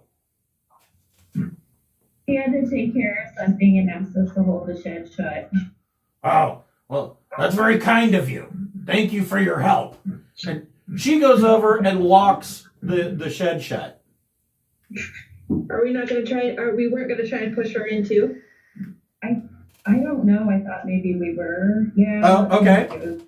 So can we try and do that? Like, Yeah. I kind of messed it up, but not. You definitely can. Hold on Okay, here. cool. So we're gonna need a coordinated effort. I can shove pretty good because I got a low center of gravity. So we'll need Mike to open the door and me to shove it in, but who's gonna take the lock out of her hand? So the way I see this going down, somebody's going to want to grapple Siegfried. And once grappled, then that person can move her into the chicken coop because her movement becomes 0. Can I grapple her and hold the door? I think we should do Ryan. Yeah. I bet he has a good strength. Grapple. Can I use Maximilian's grasp to hold the door? You could. I could do that. Okay. Whatever you guys want to do, I'm just throwing out an idea. Yeah, get Brian to grapple her. I'll grapple. Okay. Go ahead and make a strength check, and you get advantage on it because Siegfried thinks you guys are okay. Okay. She got a 16. uh-oh. I got a 21. Okay. So Brian goes over and wraps her up in a bear hug, and she's like, "Hey, what are you doing?" Now that you're closer to Ziggy, you realize that Ziggy doesn't smell that great. Oh, why did I help you? I am going to regret this for days. But I don't want to. And so, who's taking the lock? I suppose that I am, I guess. Okay, so you come over and you go to take the lock from her. Make a strength check. A strength check, you said? Yes. Okay. She got a 9. I got a 15. Okay, so you just rip the lock out of her hand, and I guess Brian could just shove her in the coop at this point. Yep. All right. You shove her in the chicken coop, and Helga locks the padlock, and now they're both in there, and you can hear one person in there screaming, "Is it time to eat yet? Is it time to eat yet?" And Siegfried is saying, "No, shut up." And the other one's going, "Yo, we're trapped in here. We're trapped in here." Mike's gonna say to the door, "It's time to eat." How can I say it's time to eat?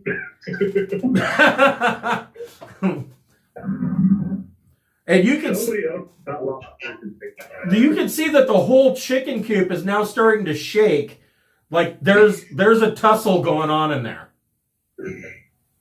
I don't want to see Some ugly one. both of us. I go to the main hall. This is going to be gross. Yeah, I think I'd like to leave this. I'd like to walk away like Sansa walking away from Ramsay Bolton. And that's mine. Like I had nothing to do with this. I'm gonna do my best like lemonade walk away from the situation. Not supposed to walk away. All right, so the one that is chained to the hitching post yells down at you as it's thrashing around on the chain and says, "Do me next, do me next." Maybe later. Yeah. We've got to see a guy about the thing. I think I have a PTA meeting. I have to set up my cat on fire. Would you know what your time? So you guys make it into the main hall, and as you step in, gentle sounding music trickles down from above, played on a single stringed instrument by some unseen master. The ground floor is one large 50-foot square room with arched leaded glass windows. A cauldron sits on an iron rack above a fire in a hearth, while above the fireplace hangs a golden disc engraved with the symbol of the sun. In one corner, a wooden staircase climbs to the upper level, while in another corner, a stone staircase descends into darkness. Several chairs surround a wooden table that stretches nearly the length of the room. Wooden dishware and golden candelabras are neatly arranged on the table, standing behind which is a young woman with alabaster skin, dressed in a torn and soiled red gown. Her auburn hair is neatly bundled so that it is not to touch her soft shoulders. She seems lost in her own thoughts. A handsome young man in a brown monk's robe gently takes the woman by her hand. A painted wooden holy symbol that depicts the sun hangs from a chain around his neck, and he moves with the grace of a saint. And he holds her hand and he says, "Come, I shall teach you the finer points of dancing." And he takes her in his arms, and they start to gently dance around the room to the music that's being played from up above. Everybody make a perception check.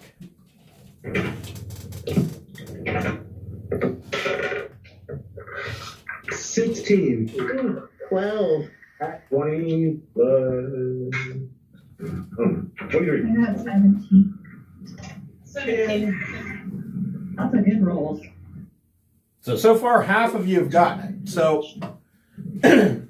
this is a group check, so half the group that succeeds, everybody succeeds. You notice that the woman, her white skin and shoulders, you see expertly sewn seams. What? So you can see in her flesh expertly sewn seams, like an arm was reattached.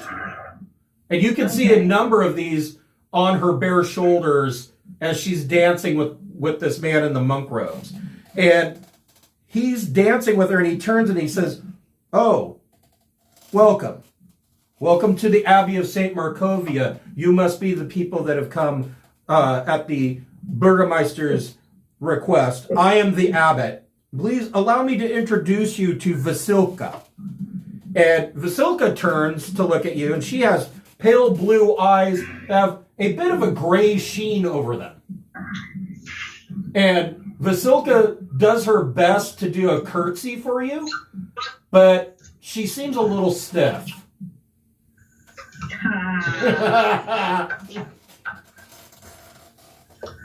And he continues, he says, "I apologize. I've been teaching Vasilka the finer points of etiquette. She's going to be wed soon." To who? "Oh, to the lord of this land. She is to marry Strahd von Zarovich." But Strahd is supposed to marry that dumb girl. What's her name? Irina? What was the name of the girl that her parents wouldn't let her leave the house? Oh, yeah. Strahd. Yeah. Gertruda. Gertruda, yeah. The one who's so stupid that she's a danger to herself and everyone around her. Yeah. Strahd's gonna marry Gertruda. I don't know. Oh, no. She is not a worthy bride for Lord von Zarovich. Vasilka will make a much more perfect companion for him. And Vasilka looks at the abbot, and Vasilka's actually quite short. She's really only about 5'2", and she looks up at the abbot, and the abbot's, he's a strong, imposing man. And she gives this smile, and she appears to have false teeth. And Wow, this is weird.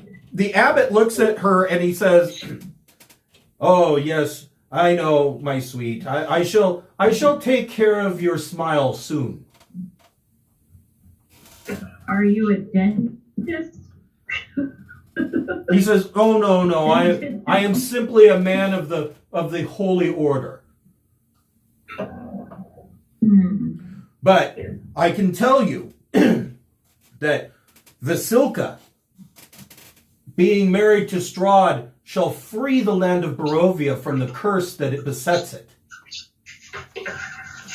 How? Strahd will find happiness and shall lift the curse and allow the mists to dissipate.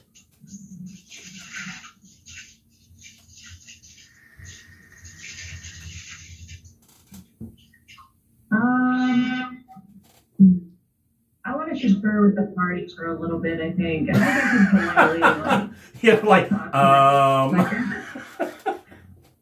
You go ahead. He's like, "Oh, no, yes, please, enjoy yourselves. There is some beet and rabbit stew in the pot over that is hanging in the fireplace if you are hungry. There is wine on the table. Please help yourselves. Please excuse me. I am going to continue to teach Vasilka the finer points of the etiquette that she shall need to live in such a royal palace." All right. So he's sewing dead people together, right? Yeah. I don't know if I care about that a whole lot, actually. Like, after all the things we see, that's pretty low on the evil list. It's lowest. Already patched. And I don't think it will make Strahd happy, but I don't really care if that guy tries, I guess. So does that get that wedding dress? I don't want to do that. I don't want to help. This is really weird, but he's not going to like unresurrect the Burgermeister's kid if they don't get the dress. Carries the third. Go ahead and make an Arcana check. Big money, big money. Ooh, not big money. Let's see. I'm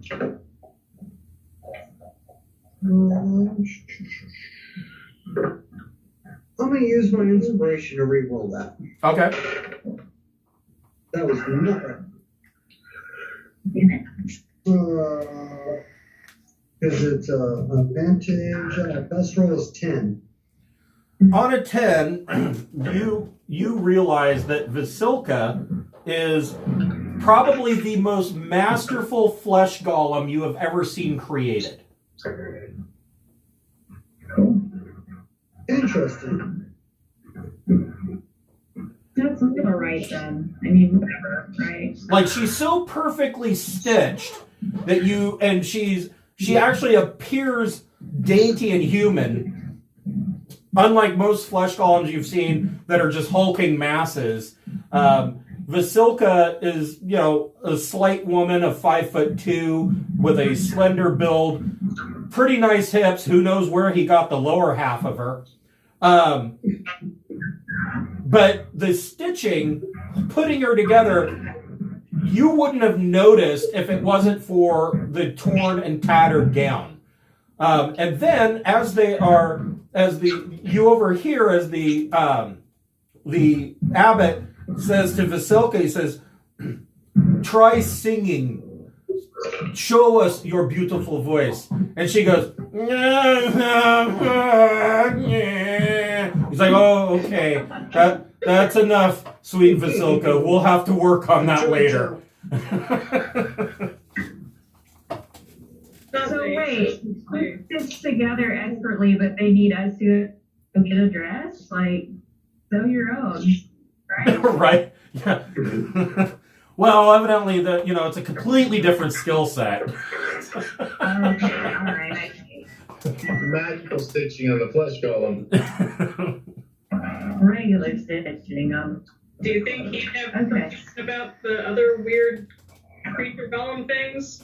Yeah, what is that about? We really need to ask him as politely as possible so we get as much information as we can. Like, what is the deal with all the things sewn together, like donkeys and people and stuff?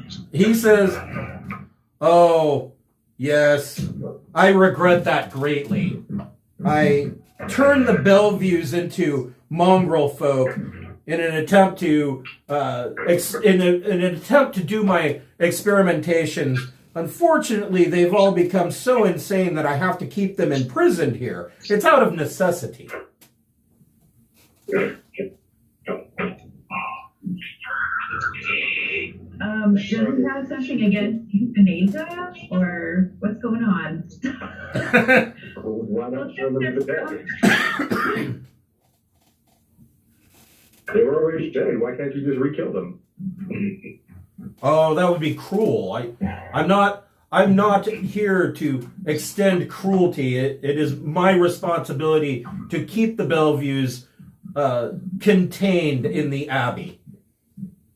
Most of them live in the southern wing, where I keep them locked up and they feed. And as he's saying that, you hear the Abbey bell start to ring. And if you had a watch, you would realize that it's really strange because it's like 2:20 in the afternoon. Why is the bell ringing? It's not on the hour or the half hour. And this bell's ringing, and you can hear a cacophony of sound coming from the southern wing. You hear all these shrieks and screams, and you hear, "Food, it's time to eat! Yay, it's time to eat! That's my favorite time of the day!" Mine too. What are they going to eat? I suspect I'm not going to be very hungry for very long. Yeah. Oh my gosh. What do they eat? Can I ask that? So from upstairs, you see another one of these mongrel folk come down the stairs. Hold on here. I need to find him. He looks like he stands about 4'7", and he's kind of shaped like a barrel. He's got two heads. The right head is a fully formed and combines the features of a patchy-haired man with those of a goat, complete with stubby horns. The left head is half the normal size and has a soft, cherub-like face, partially covered with crocodilian hide. His left arm has been replaced by a crab's pincher, and the right his right foot is a bear's paw. And he's wearing an ill-fitting monk's robe that is cinched together with a belt made of hemp and rope. And as he comes down the stairs, you see that he's carrying a violin. And the abbot turns to him and says, "Oh, Cloven, please grab the pot of stew and serve 6 bowls for our guests, and take what's left of the stew, and please go feed the rest of your family." And I'm not hungry.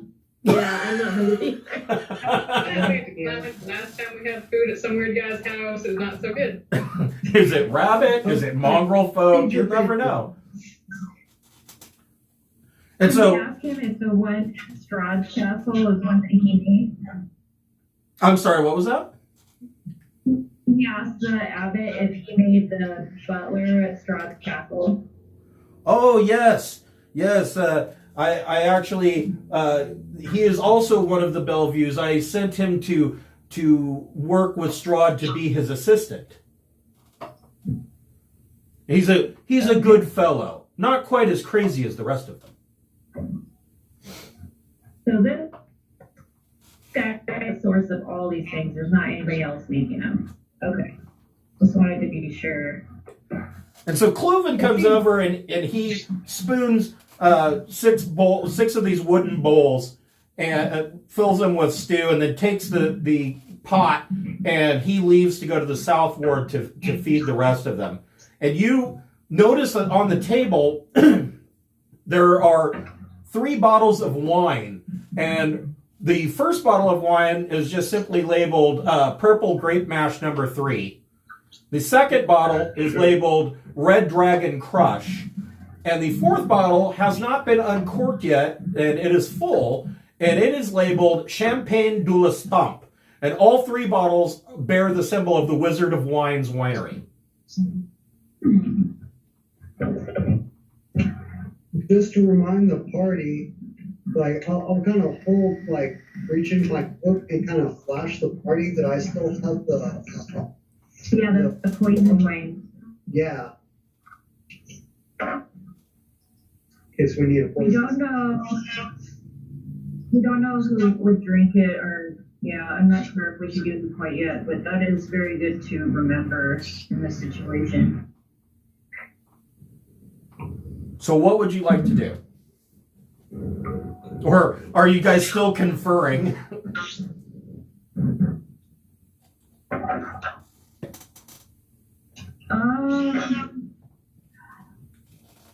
I feel like shit's gonna hit the fan any minute because we locked them in that one thing and he's gonna go feed them. And it's also like pretty evil to sew dead things together and then bring them to life over and over. So this guy doesn't. Only wanted a friend. So, Helga, you make an insight check. Insight, okay. It's just a simple necromancer who went out and made friends like his mama told him. 24. So, your divine sense, you are smelling evil coming from the abbot. However, your insight is telling you this guy believes that he is righteous. Everything about what he says, he believes that what he's doing is right. But you're smelling the scent of evil. He's Trump's cousin? Should I inform him? Maybe I should just tell him that I can sense evil and that this is a bad idea. Perhaps we can be convincing enough because I have that divine sense. Okay. With that, we are going to break here for the week. And we'll leave it on a cliffhanger and pick up where that situation leads next week. Cool. Good game, you guys. Also, you guys, what level? You guys are level 6? Yep. I'm going to say that you can take level 7. Cool. All right. Thank you for watching The Curse of Strahd. We will be back next Saturday at 12 p.m. All right, see you guys up there.